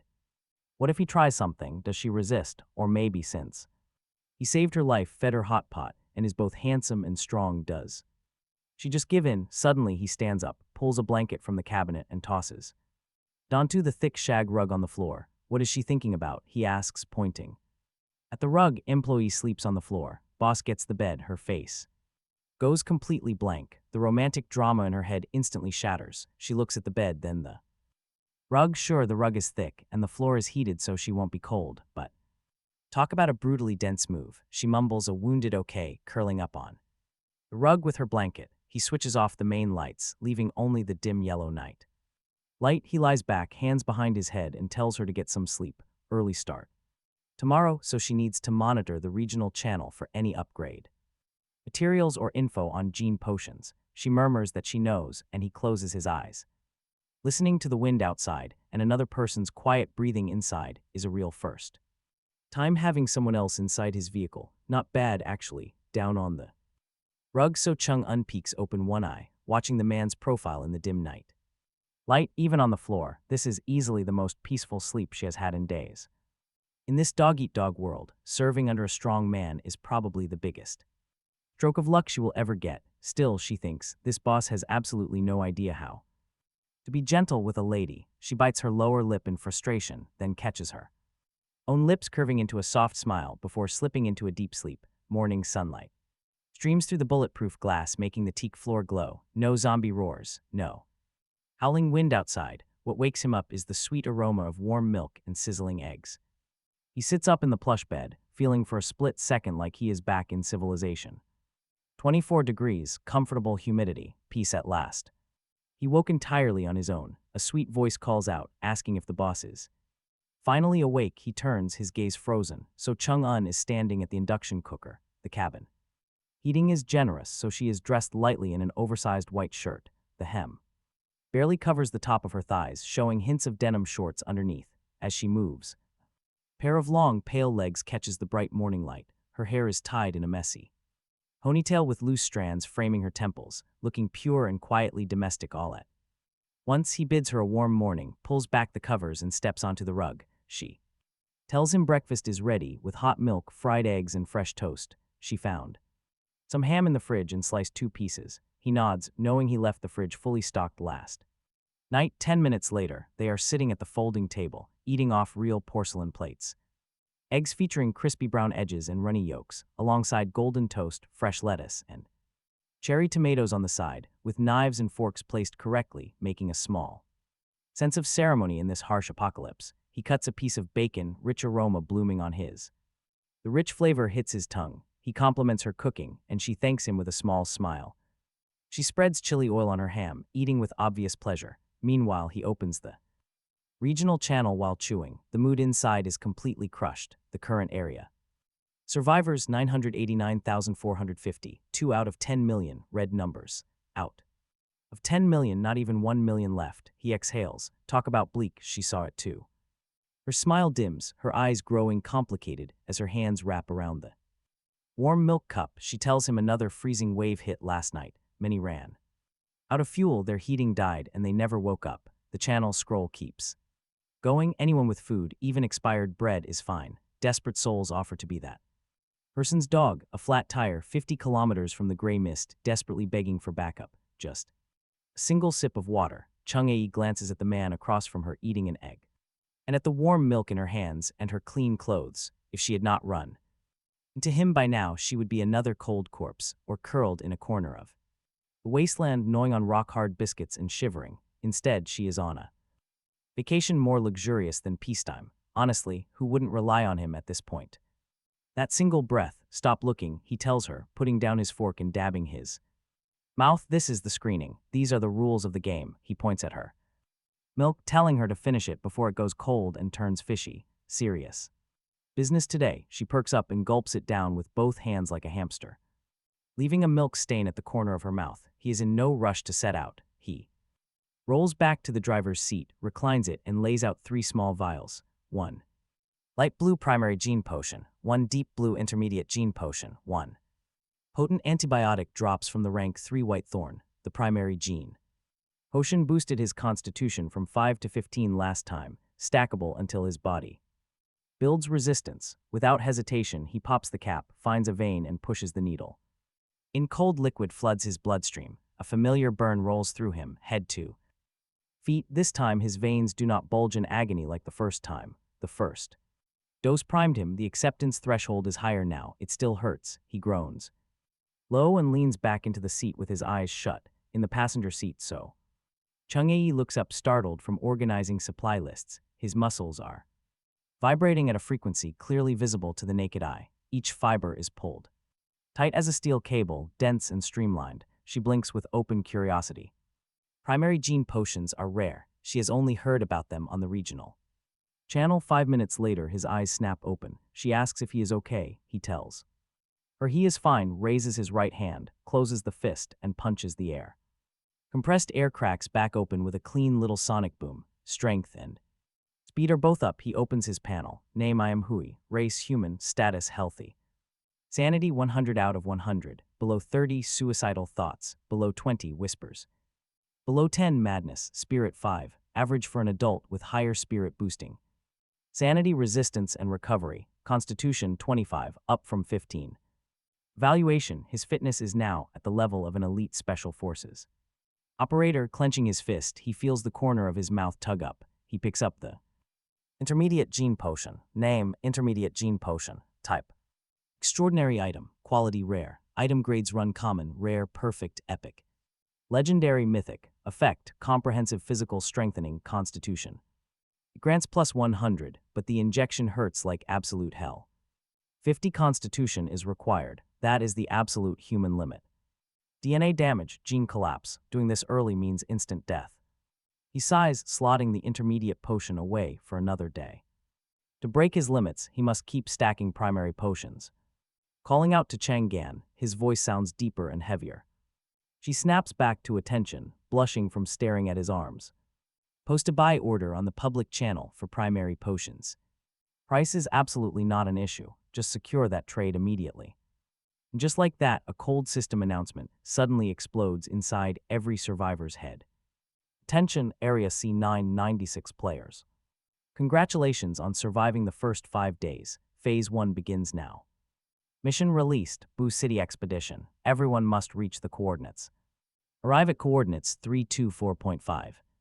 998.1 within 120 hours. And survive there for at least 24 hours to earn tickets to the land of mist, a vehicle upgrade blueprint, 10 units of fuel, and a primary gene potion. Be warned, after the countdown, everything outside the city will be swallowed by lethal, high-concentration gray mist. The regional chat explodes. Boo City is a total death sentence. One player calculates the distance at 3,000 kilometers. He is doomed. Others realize that staying behind means getting completely wiped out. The game is herding everyone into one massive slaughterhouse. Some refuse to go, while others panic over the deadly mist. Stay behind and die. Meanwhile, inside the vehicle, Chang'an nearly drops her milk cup, her face going completely pale. She looks up nervously, asking what they should do next, but he remains completely calm. Calmly, he pulls up the map and enters the coordinates. The distance is 3,270 kilometers. Tracing a straight line on the map, he realizes they still have plenty of time. Nearly 100 hours to upgrade the RV and train. Whatever monsters wait in Boo City, they will be ready. Sit tight, Chang'an. He grabs the wheel and floors it. First stop, an abandoned factory for rare titanium alloy. They need to push the RV to level 4 immediately. The level 3 vehicle roars to life, tearing toward the horizon. Across the wasteland, other top factions react to the warning. The Bakian alliance rolls out, guarded by armed helicopters. Their bald leader, Joe Shamba, rides on a tank-like cruiser. He claims Boo City as his backyard, ready to crush anyone. Meanwhile, the Rose Society prepares to make their move. Their leader, Young Ro Young, is a stunning woman in a sleek dress, with wine-red curls and a sharp, incredibly captivating gaze. She lounges on a modified Ferrari while swirling her wine. She tells her crew this mission is their chance to shine, themselves refusing to lose to those filthy men. Meanwhile, the Iron Blood Heavy Industry convoy is led by a thin guy wearing thick-lensed glasses. Sitting calmly inside a massive 3-story modified behemoth, he warns his crew that a mission rewarding a primary gene potion will not come cheap. But high risk means high reward. Follow his lead and they will reach the next zone alive. He wants guns, especially those with extraordinary abilities. Then there is the evil Wolf Guild, riding a brutal modified tank. A well-built young man with sideswept bangs lounges in the back. Just last night, he murdered their previous leader to take the crown. Now he is in absolute high spirits, shouting to his crew that their festival has arrived. To others, this Blue City mission is a nightmare, but for them, it is a banquet. Every C996 survivor is trapped in one place. It is hunting season, 2 hours after the Blue City announcement, traffic on the road has surged. Mostly small groups of 3 to 5. Larger convoys exist, but lone vehicles are extremely rare. Right on the path lies an abandoned aviation parts factory, a strategic supply point, and the exact destination they need. The only place to grab the 200 units of titanium alloy he needs, so Chang'an, scanning the highway from the passenger seat, warns him that something is wrong. His eyes narrow. Through the dusty windshield, the dark silhouette of the factory rises on the horizon like a resting iron beast. Out on its outskirts, a row of heavy vehicles is deliberately blocking the road. Pickups, welded with steel plates, armed off-roaders, and even a massive cement mixer truck serve as a makeshift roadblock. Someone beat them here, but he does not slow down. He presses harder. That factory belongs to nobody anyway. With his mobile home's heavy defenses, hidden anti-tank mines, grenades stored in his pocket dimension, and that rooftop chain gun he has, absolute confidence, brakes shriek as the black armored vehicle comes to a halt 50 meters away. Cold, heavy pressure radiates off it. The 25mm rooftop chain gun glints under the sun, aiming directly at the men standing watch.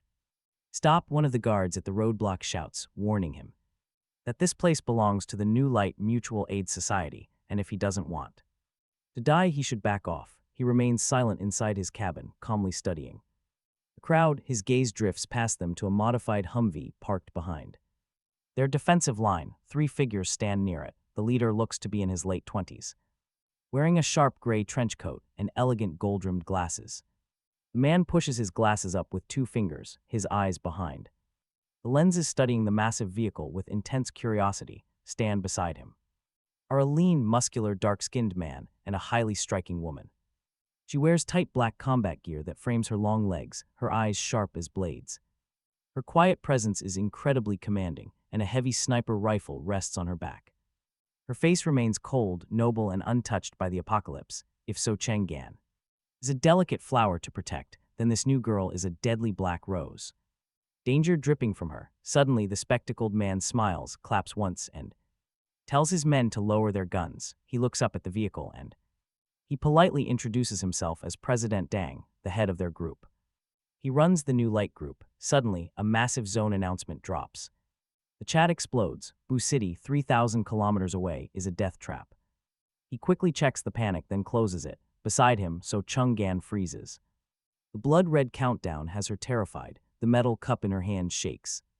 She looks at him, asking in a quiet voice what they should do. He opens the digital map, typing in the coordinates of the wasteland. That is over 3,000 kilometers. It means 20 hours of non-stop driving. Luckily, they have nearly 100 hours before the gray fog traps them. That gives him enough time to upgrade his armored truck to level 4. Telling her to brace herself, he grips the steering wheel and slams the gas. First stop is an old electronics factory. That is where the titanium lives. Upgrade comes first, then they head straight for that dangerous, ruined city. Their heavy transport vehicle roars to life, tearing wildly toward the horizon. Meanwhile, across the barren wasteland, other powerful players are also on the move. The Baishino Alliance rolls out, protected by 3 heavily armed attack helicopters. Their bald leader, Joe Chamble, sits atop a massive armored cruiser, smiling. He boasts that the city is his backyard, promising to crush all rivals. Elsewhere, the Rose Society begins their march, led by the beautiful Yang Ro Young. She sits casually on a modified red sports car, crimson hair blowing. She rallies her crew, declaring it is time for women to rule the wasteland. Meanwhile, the massive iron blood heavy industry rolls up in a giant fortress. Their leader is a quiet, skinny kid wearing glasses, silently calculating their odds. He knows the mission offers a rare gene potion as a top reward. High rewards mean extreme danger, so they gather every weapon they can find. Finally, the brutal evil wolf guild joins the race, led by a ruthless killer. This grinning psychopath just murdered his own boss the night before to take charge. He openly calls this entire high-stakes operation a glorious feast. Since every survivor will be there, his gang plans to hunt people, not monsters. Talk about a lovely bunch. 2 hours later, the highway is completely packed. Vehicles travel in small packs, with massive armed convoys dominating the lanes. Seeing no solo travelers shows him that everyone realizes exactly how high the stakes are. Soon, the abandoned avionics factory appears in the distance like a sleeping giant. 200 units of rare alloy are inside, and they need every single piece. Riding shotgun, So Chung-gan points out a massive problem blocking their path. A solid wall of armored vehicles completely blocks the road leading to the entrance. There are heavy trucks, mounted machine guns, and even a massive concrete mixer. Clearly, another group got here first, but he does not even slow down. This factory belongs to no one. Besides, he has plenty of heavy firepower. With custom weapons and a massive roof gun, he has absolutely nothing to fear. Slamming the brakes 50 meters away, his heavy roof gun spins and locks on. A hostile guard behind the barrier screams at them to turn around immediately. The guard warns that this territory belongs to the New Light Mutual Aid Society. The protagonist just stares past the guard, spotting 3 figures in the back. Standing near a customized military truck is a young man wearing a gray trench coat. He wears a neat coat and gold glasses, standing like a man who used to bow for money. Beside him stands a lean, dark-skinned man, made entirely of raw muscle and deep-seated grudges. Then there is a woman in black combat gear, a sniper rifle slung over her shoulder. Her mouth is a thin line, and her cold eyes look sharp enough to slice through solid steel. If So Chang-gan is a delicate white flower, this sniper is a thorny black rose. The man in the glasses pushes up his frames, gesturing for his crew to lower their weapons. He smiles up at our main character, introducing himself as President Dang of the New Light Group. Dang leads the Mutual Aid Society, calling their RV a mobile fortress. He praises the heavy modifications, mentioning he used to be a chief surgeon before the world ended. He ran the first hospital before his brothers made him the guild president. He gestures to the dark-skinned man, introducing him as the vice president. They apparently sealed off this entire sector for safety, claiming they mean no harm. Our main character rolls his window halfway down, reveals his face, and speaks a single word. Oh, Dang's friendly smile freezes for a quick second before resetting to that same fake warmth. He tells him not to be so cold, his eyes sliding over to So Shungan. Even through the glass, it is obvious when pure greed starts crawling behind his lenses. He must be thinking his luck is amazing today, first recruiting the sniper Yu Hai, and now this. Plus, he gets an entire mobile fortress out of the deal. He pushes up his glasses. Hiding his greed, he proposes a deal, needing something hidden inside the area. It is guarded by over a dozen white thorns, and our hero's heavy firepower is perfect. He offers a 30% split. The dark-skinned vice president, Wang Bin, immediately scowls. He tells Dang they need expendable bait, not special guests, and this driver looks dangerous. President Dang simply waves him off, reminding his partner that more guns mean better chances. Sitting high in his driver's seat, our main character quietly reads the room in their eyes. He has seen this exact brand of fake kindness in plenty of corporate boardrooms. This is that classic fake nice posture, and trust me, it never leads to anything good. Dang wants him as cannon fodder, wants his armored RV, and wants his gorgeous partner. Our protagonist sneers to himself. If Dang wants to use him as a probe, that is fine. He wants to use Dang to scout the floor first, since the mutant level inside is unknown. He taps the steering wheel and smiles, calling the 30% cut a pretty good deal. Dang's face lights up. Adjusting his glasses, he asks for a name, and our hero replies M. Dang instantly calls him M. Hyung and dives right into the briefing details. The white thorns guarding the place are far nastier than regular undead of the same rank. Dang wants that roof-mounted autocannon. Our hero tells him to round up his crew and move. He revs the massive engine, its thunderous roar bouncing off their metal roadblock. Dang takes a deep breath and orders his men to mount up and raid the factory. Not offering another glance, our hero rolls up the glass and slams on the gas. The massive RV smashes right through the factory gates, leaving them in a cloud of dust. Dang turns to the quiet sniper, asking Miss Yu Hai to play her part in this. He promises the high-strength titanium alloy he owes her once they secure the whole area. She nods once, sliding into her level 3 modified sports car to join the convoy. Wang Bin licks his lips watching her walk away, muttering that she is really something special. In the old world, he delivered bottled water and spent his nights reading fantasy novels. He used to dream about beautiful girls who never would have looked at him back then. But the apocalypse changed everything, rewarding his muscles and cold-blooded nature. President Deng shoots him a quick look of distaste, then folds his face back into a smile. He tells Wang Bin there is a woman in the vehicle too they can share. Follow the plan, there is no shortage of women in this. Apocalypse. Wang Bin chuckles and asks if they are really going to give. I'm Hyung 30%. President Deng removes his glasses, pulling out a clean white silk cloth, wiping them slowly. The polite facade is gone and what sits behind those lenses now is a complete viper. He says the vehicle is too tough to take by force without losing a pile of men. Besides, he never told Hyung what he saw inside. Wang Bin asks what, and President Deng looks at the gloomy factory and lowers his voice to whisper, there are over a dozen Tier 1 and Tier 2 white thorns, plus a Tier 3 female laying eggs. He laughs low. With a sinister tone, a single Tier 3 and a nest of lesser ones. Hyung will burn through his ammo and armor, making the vehicle easy to seize. The woman is his. Talk about a cold-blooded plan. Wang Bin's stomach churns, but he nods and keeps quiet. President Deng has a specialization and a highly powerful, extraordinary item. That is why Wang Bin, even with his primary gene potion, agreed to be vice president and nothing more. President Deng slides his glasses back on, wearing that fake refined smile again, suggesting they go take a look. The New Light Mutual Aid Society convoy, and Hyung's recreational vehicle roll into the abandoned aviation parts factory.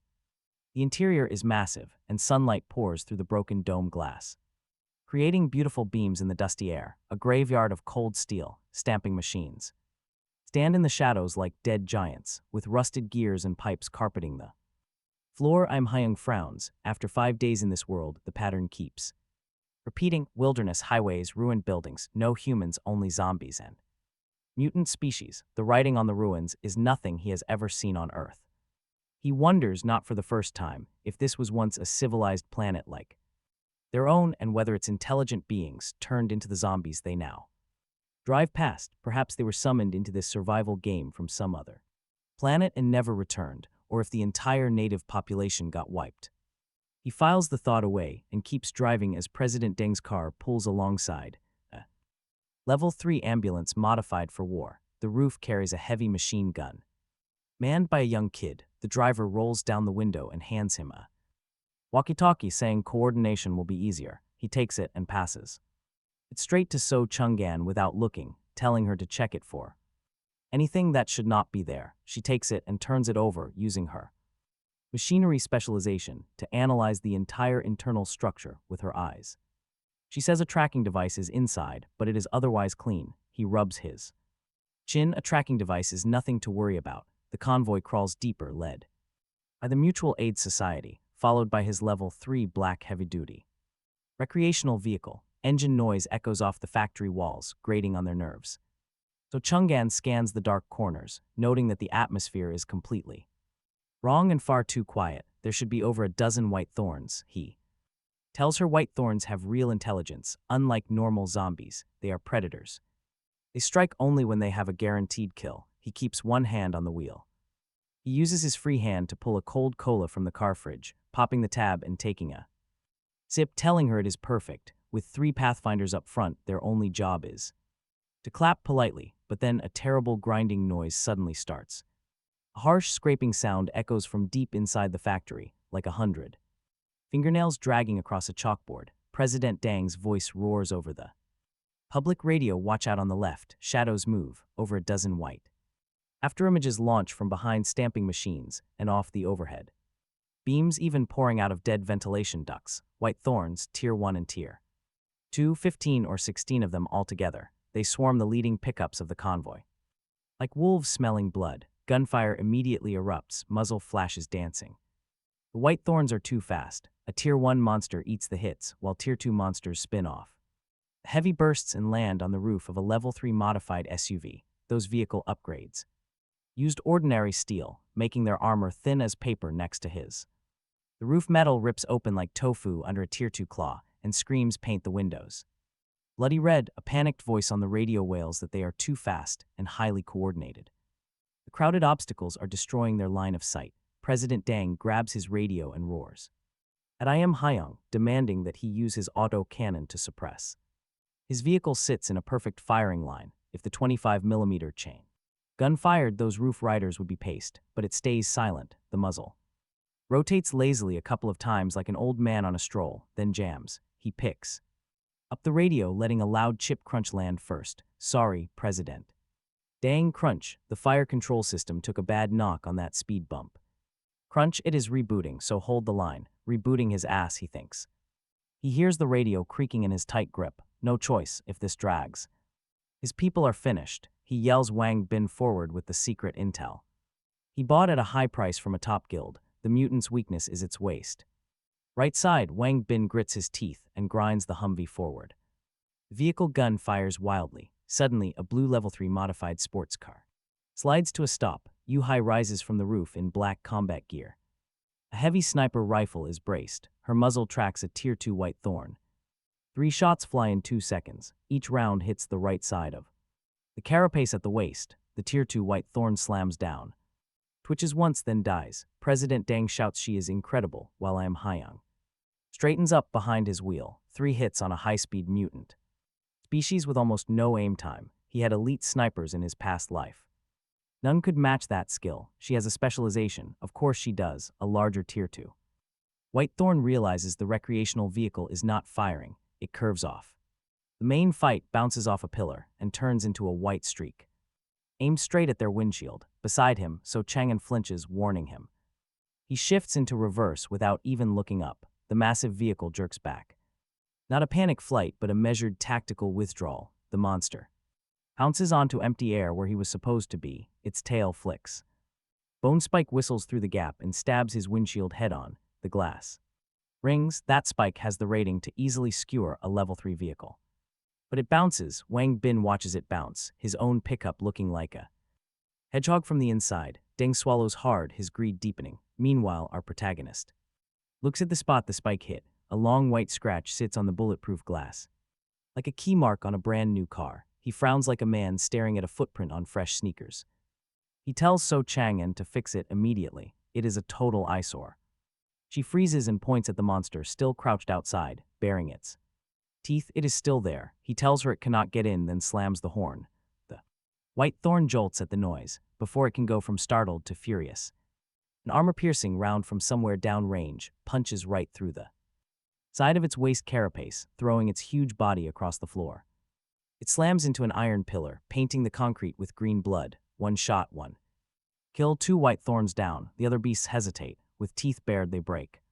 Often pour back toward the rest of the convoy, so Chang'an exhales looking at the windshield. Her machinery specialization can handle this easily. She opens a toolbox, pulls out a tube of clear gel, and squeezes some onto the scratch, then taps the air with her fingertip. A faint blue halo flickers and the scratch closes like healing skin. The glass is restored to factory new without a speck of dust, under 3 seconds from start to finish. Across the floor, President Deng is changing his magazine when he catches the entire process. His pupils shrink, a machinery specialization in a world where the vehicle is your life. Even iron blood heavy industry needs half a day of banging on a hood to fix a car, but this woman just repaired bulletproof glass with a flick. God-tier support, rarer than spiritual arts. The fire in his eyes climbs. Invincible armor, brutal firepower, and a heaven-defying repair specialization. He decides once more that he absolutely must have this power. He has to get it, but he does not have the time to think it through. The White Thorn's coordination is finally cracking his defense line. Another modified pickup flips the 3 players. Inside are dragged out and torn apart in a heartbeat. Blood pools and screams echo over the battlefield. His own people totally underestimated the Tier 2 White Thorns. Smart, fast ambushers with incredible terrain awareness. Useless trash, he hisses. He stops pretending, pushing his gold-rimmed glasses up. His face goes cold and sinister as he calls for cover. His armored ambulance stops. He presses a red button, and the ambulance floor splits open to bare concrete.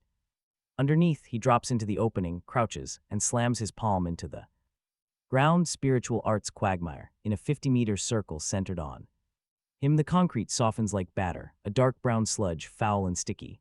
The White Thorns, agile as the wind a second ago, sink. Their limbs plunge into the slurry and stay stuck. The harder they pull, the deeper they go. These lightning-fast beasts become lambs to the slaughter. He lowers his cola, another specialization. Interesting, a 50-meter area of effect like that should be eating mental power by the bucket, so Chang'an mentioned that releasing extraordinary abilities through a specialization burns mental power. Sure enough, President Deng's face goes pale. Beads of sweat form on his forehead. He shouts to Miss Hui, saying it is up to her. A flat understood comes back through the walkie-talkie. A dull, heavy gunshot rings out over the chaos. Like a hammer, 200 meters out, a Tier 1 White Thorn's waist carapace shatters like a melon. Green blood splatters everywhere. A second shot rings out, targeting another White Thorn that had set itself. Anyone trying to ambush him dies instantly. Weakness targeted. A third, a fourth, a fifth down. Yu-Hai is half kneeling on the roof of her blue sports car, wielding a massive sniper rifle. Its barrel looks obscenely thick. Every trigger pull kicks her shoulder, but her body barely moves. No wasted motion, no long aiming. Every single round buys another corpse. She definitely has serious skills. Round her, the surviving New Light mutual aid shooters add their chaotic fire. Their aim is pretty terrible, but they make up for it in sheer volume. Under President Deng's restraint and Yu-Hai's systematic harvest, the fight flips in a few minutes. The Tier 1 and Tier 2 White Thorn swarm is wiped out to the very last beast. Only corpses and green blood litter the floor. President Deng exhales a heavy breath of stale air. He lets the muddy quagmire harden back into solid concrete, finally letting his guard down. Wiping sweat from his forehead, he stares at the pristine black recreational vehicle behind him. His eye twitches violently. 15 or 16 of his men are dead, and 5 cars are destroyed. Yet the man named I Am Hyung has not lost a single flake of paint on his ride. I mean, look at this guy. He is literally passing potato chips to the girl beside him. Deng drives up alongside him, slapping a hypocritical smile back on his face. Gritting his teeth, he jokes his fire control system rebooted too slowly. Im Hyung rolls his window down and pats the steering wheel with fake regret. He sighs that this piece of junk has moods, letting him down at critical moments. But luckily, Deng's peerless divine power settled the whole field instantly. Im Hyung acts impressed, though Deng knows it is pure sarcasm. The fake smile stays glued. Deng tells him that since the area is clear, they should push deeper inside. The valuable high-strength titanium alloy should be right in the core warehouse. Im Hyung agrees. Sure, he replies, but Deng's greed has clearly evolved into pure, naked killing intent. Nearby, Kaiangan whispers that the glass-wearing leader is looking at them in a terrifying way. She is no fool. The feeling of being watched by a venomous snake crawls over her skin. Im Hyung tells her to let him stare, calmly cracking open another can of cold cola. After all, dead men cannot look. The convoy moves, everyone hoping the worst has passed. And just when they think they are safe, bam, they step into the warehouse. A horrific scream tear shatters from the deepest part of the factory, sharp enough to split eardrums. The sonic shockwave spiders every single glass surface within a 50-meter radius. Everyone desperately covers their ears as a massive black shadow falls from the dome. With zero warning, a modified Hummer holding 4 people in the middle of the convoy is struck. It is not just crushed, it is pinned down, completely impaled to the floor. The vehicle and its passengers are skewered straight to the concrete like a brutal kebab. As the dust clears, a giant, terrifying monster rises, its shadow stretching over the entire area. Standing nearly 3 meters tall, its body is sheathed in bone armor as translucent as white jade. The armor is incredibly thick, its long arms hang past its knees, ending in massive bone scythes. Behind it, a barbed 5-meter tail whips through the air with a sharp sonic crack. Its featureless face splits into a bloody maw from ear to ear, filled with razor-sharp teeth. Highly corrosive green saliva drips from its jaws, melting the ground below. Wang Bin stares at the pinned Hummer, his heart dropping into his stomach. His pupils shrink as he stammers out the horrifying words, Tier 3. He had heard Dang mention a Tier 3 female white thorn nesting nearby. But he never pictured anything this colossal. Just standing there, the beast feels completely insurmountable. He turns to look at President Dang, whose face has gone completely pale. It is just as grim. He now realizes he underestimated the Tier 3 white thorn. He has never actually seen one in person, but on the area channel the day before. Yesterday, that player named I Am Hui killed one. I Am Hui did it, so President Dang, with his specialization and powerful guild, has no reason to fail, but the white thorn roars and vanishes right from where it stood. Seriously, it is fast, too fast. A massive creature moving with the explosive speed of a sports car. President Deng screams at everyone to retreat. Get out of the warehouse now, there is simply no time. The white thorn crashes into the convoy like a cannonball, a pickup trying to turn. Round gets swept up by one arm, spinning 3 times and slams into the wall. Turning to scrap, then comes the tail, sweeping across a nearby vehicle like a hot knife. The roof is sliced clean off, and the upper bodies of 2 players vanish. Only their blood-spraying lower halves stay in the seats. It is an instant, brutal slaughter. Honestly, it is pure, unchecked brutality. Against this Tier 3 white thorn, their defense is like paper. President Deng panics. He slams his palm down to activate his spiritual specialization. Quagmire, the ground softens up, slowing the white thorn down for half a beat. Hissing in contempt, it explodes its legs through the muck, using the massive counterforce to leap skyward. Pure control loses all its teeth against a monster that totally outclasses you in strength and speed. Far away, you high fires, the heavy sniper round that easily pops Tier 2 carapace like fruit hits. The waist plate of the Tier 3, a sharp metallic clang, leaves only a single white dot. On the bone armor, no cracks appear. Its defense is unbreakable. Gravity finally washes over Yu Hai's face. She works the bolt and chambers a precious armor. Piercing round, this white thorn is terrifyingly smart. After that single shot, its glowing red eyes snap onto her sniper perch, abandoning the ants below. Its limbs grip the wall like a giant gecko as it sprints vertically up the concrete.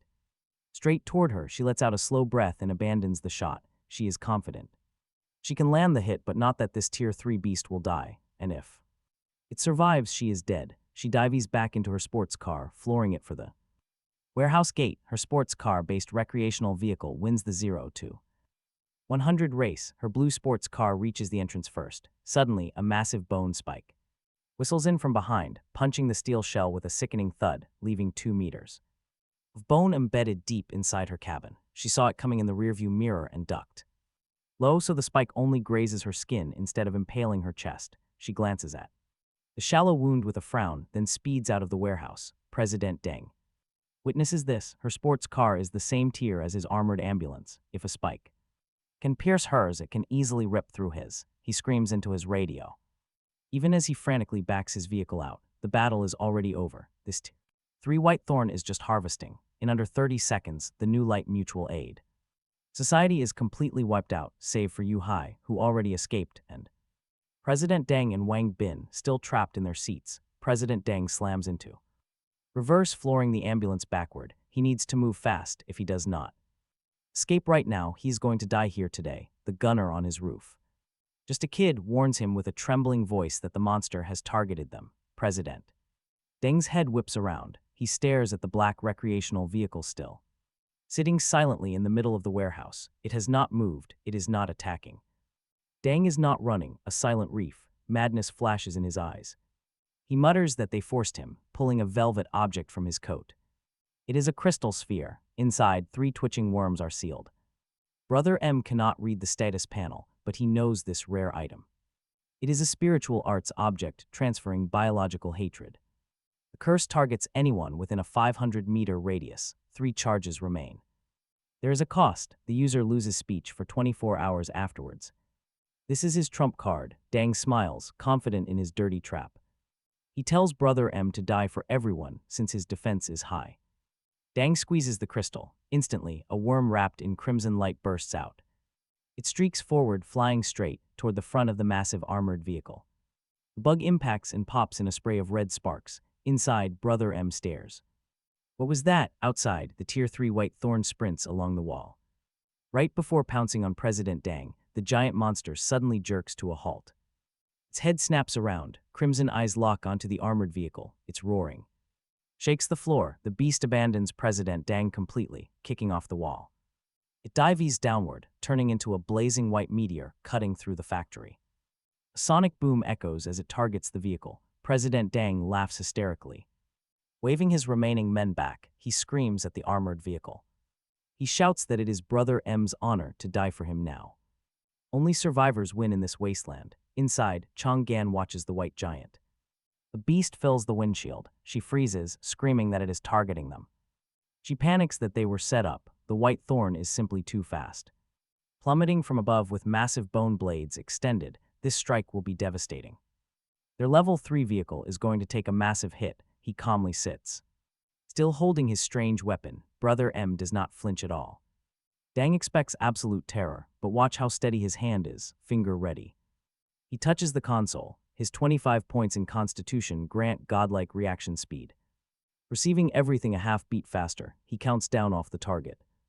The screen blinks 3, 2, 1. The Tier 3 beast is almost there. It is 1 meter from impact. Get down. He slams the button. The massive roof-mounted chain gun roars, tearing the silence of the factory apart. 200 rounds per minute unleash a blinding, unstoppable wall of lead. Bullets pepper the white thorn, several punching straight through its weak side. Its waist is shredded. Instantly, the terrifying, unstoppable charge comes to an end. The giant locks in midair for a second, then crashes straight down. Its trajectory is completely ruined. It misses the vehicle entirely and hits concrete. The impact is 1 meter from their bumper. Brother M floors the pedal. Powered by 4 indestructible tires, 20 tons of steel roll directly over it. The white thorn cannot even stand. This is a brutal, pure crushing. Bones snap and crunch. Silence falls over the entire warehouse. This is insane. All noise fades. President Deng freezes at the exit in absolute shock. His smug grin is completely paralyzed on his face, like a strangled duck. Not a single sound escapes him. He watches the vehicle crush the beast. The Tier 3 monster is flat. Now, the roof-mounted chain gun slowly turns. And completely unhurried, until the cold muzzle points directly at him, a bone-chilling cold. Surges from the soles of his feet straight to the top of his head, the 25mm autocannon on the roof of I.M. Hyung's recreational vehicle finishes its slow rotation and locks onto the heavy ambulance. Honestly, you could hear a pin drop. Carries the suffocating weight of a held breath, then a soft click sounds from beneath the ambulance, and President Deng abandons the driver's seat like a man on fire, slipping out through the escape hatch in the chassis and rolling clumsily into the shadows of the nearby ruins. The man knows what I'm Hyung's vehicle did. To a rank 3 white thorn, his own vehicle is just a soda can next to it. President Deng shouts hoarsely from behind an iron pillar, telling Wang Bin to fire and cover him. Nothing comes out of the ambulance. A few seconds later, the window rolls down, and Wang Bin pokes half his head out with his hands. Raised high, he has already killed the engine. He has already thrown his assault rifle out the window and into the dirt. Wang Bin tells President Deng that he is not smart, but he is no idiot either. Now watch as he turns toward I'm Hyung's recreational vehicle, swallows hard, and shouts that he, Wang Bin, surrenders. He wants to live. President Deng screams that Wang Bin is a filthy traitor. His refined Scumbag mask finally falling away, he watches Im Hyung's black recreational vehicle crawl forward and feels the death rolling off the front grille, and his survival instinct completely crushes his pride. Instantly, he grabs his walkie-talkie and tells Im Hyung it was a misunderstanding. He claims it is a misunderstanding, a total accident, but Im Hyung knows how extraordinary items have side effects. Im Hyung rests one hand on the window ledge and lifts his cola can with the other, watching the show. He asks if it really went out of control. Dang thinks there's still hope, so the words just spill from him like water. He says the outcome is still positive. The rank 3 monster is dead, and they can call it an alternative form of cooperation, he says. He is useful, truly useful. He has awakened a spiritual art specialization. His art is Krogunk Mayor, and he can be support against monsters and against other players. While he is talking, he pulls a black velvet box from inside coat and holds it up like an offering. He says he is willing to give the extraordinary item to Im Hyung as an apology. He says one more friend means one more road. He says he used to be a surgeon at the first city hospital. His medical skills are advanced. Im Hyung looks at the black box, his eyebrows twitching. He asks if that item is what made the rank 3 white thorn lunge at his car. Dang nods so hard his neck almost snaps. He calls it the eye of shifting blame and says it is Im Hyung's if he lets him go. That from this moment on, President Dang will follow him. His face glows with the hope of a man who believes nobody can refuse a trade like this. In the apocalypse, an extra specialization teammate and an extra life-saving trinket should be impossible to turn down. Should be. Im Hyung shakes the cola can lightly and tips his head back.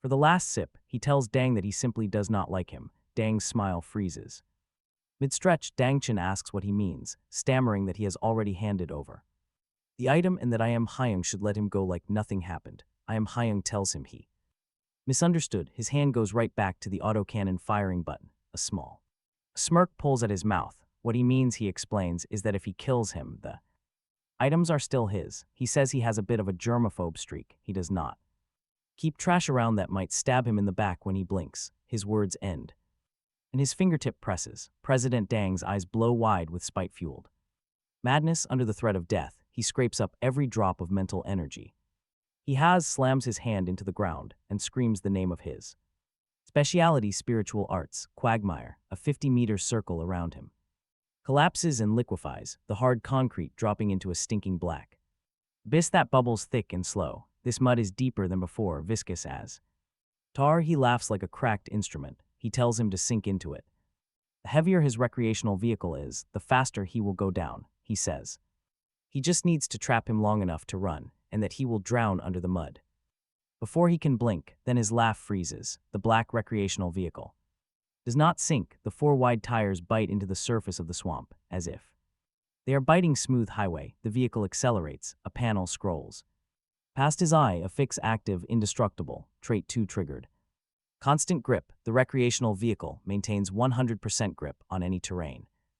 Ignoring terrain, quicksand, snow, a sea of fire, a road of blades. If he wants to go, no ground stops him. The engine roars low, and the recreational vehicle plows forward, kicking up a fan of black sludge like a warship breaking surf.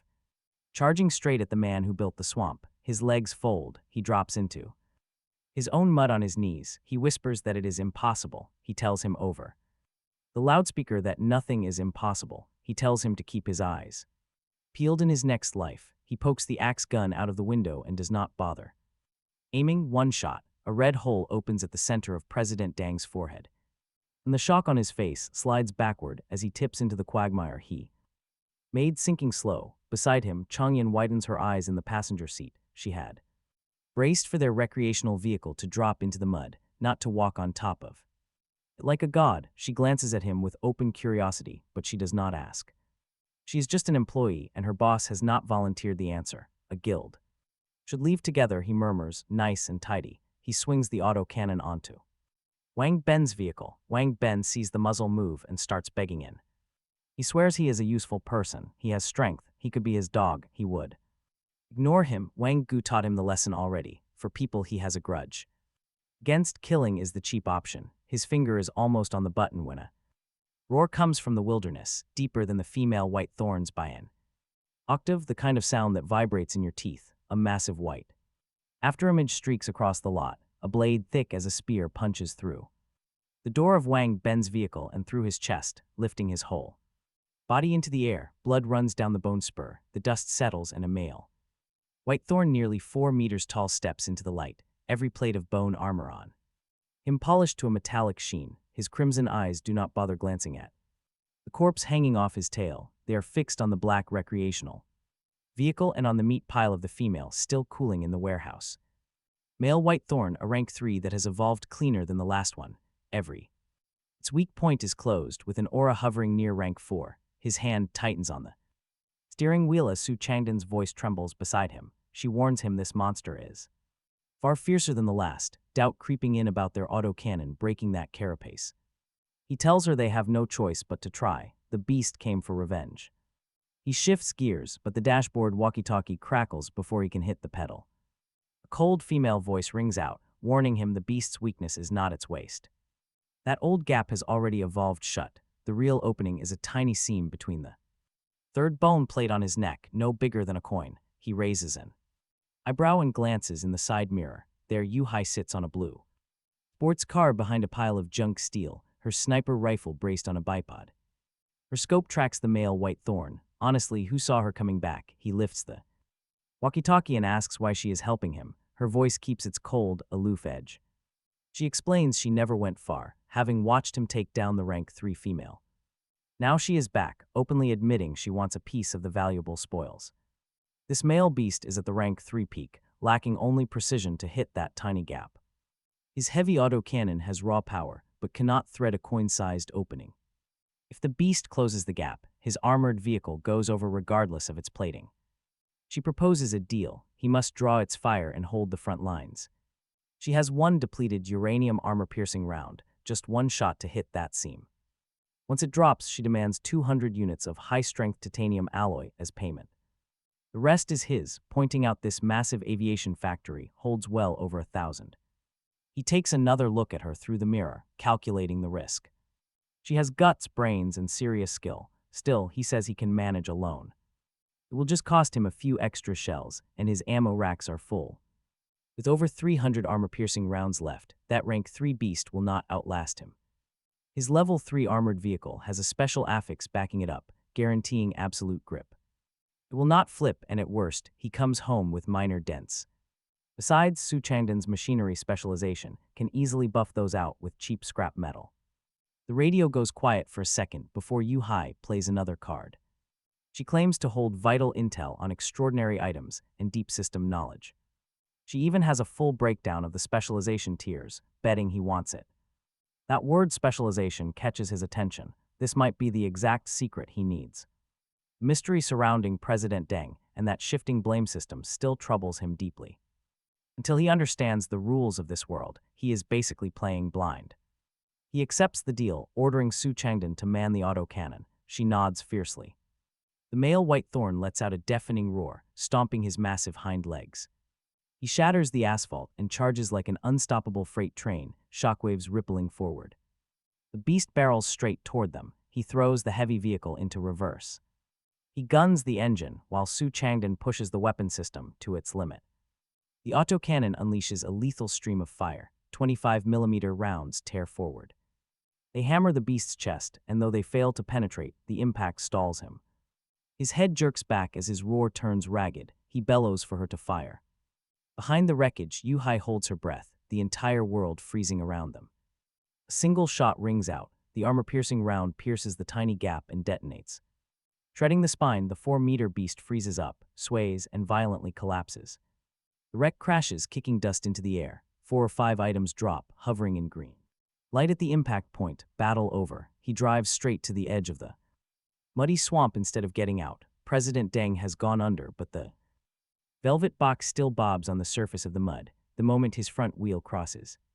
The edge, his space-folding auto-loot, pulls the eye of shifting blame into his different dimension. He tells Yu-Hai he is cleaning the battlefield first. Any objections, she says, as you wish. She only wants the 200 units of alloy. He sweeps the entire area like a fine comb. 2 bottles of potion, food, drinking water, universal. Fuel, daily necessities, common ammunition, a game console, a stack of Clothes and deep in the back warehouse, 1,500 units of high-strength titanium. Alloy, he quickly orders So Chiang to strip the New Light Mutual Aid Society vehicles. Near the outer walls of the parts factory, good steel everywhere, when he cleans a battlefield, he does not leave a blade of grass behind. An hour later, the lot looks like a locust swarm swept through. Talk about thorough. Every valuable metal, every electronic components, and every single scrap of the New Light Rex vanishes into the different dimension. The system pings with a massive haul, high-strength titanium. Alloy 1,500 units, steel 8,000, electronic components 220. Rubber 160 units, rubber 120 units, rubber the extraordinary item I of. Shifting blame 1 primary gene potion, 1 drone, 12 units of universal fuel. In various daily materials, he nods once and rolls up beside Yu Hai. She slides out the blue sports car and looks into his recreational vehicle. Her eyes widen the second she sees the cabin, which is completely showroom clean. She asks where the supplies are, asking if he has awakened a spatial type art within the spiritual arts. He tells her it doesn't matter. He doesn't get out just cracking his window. He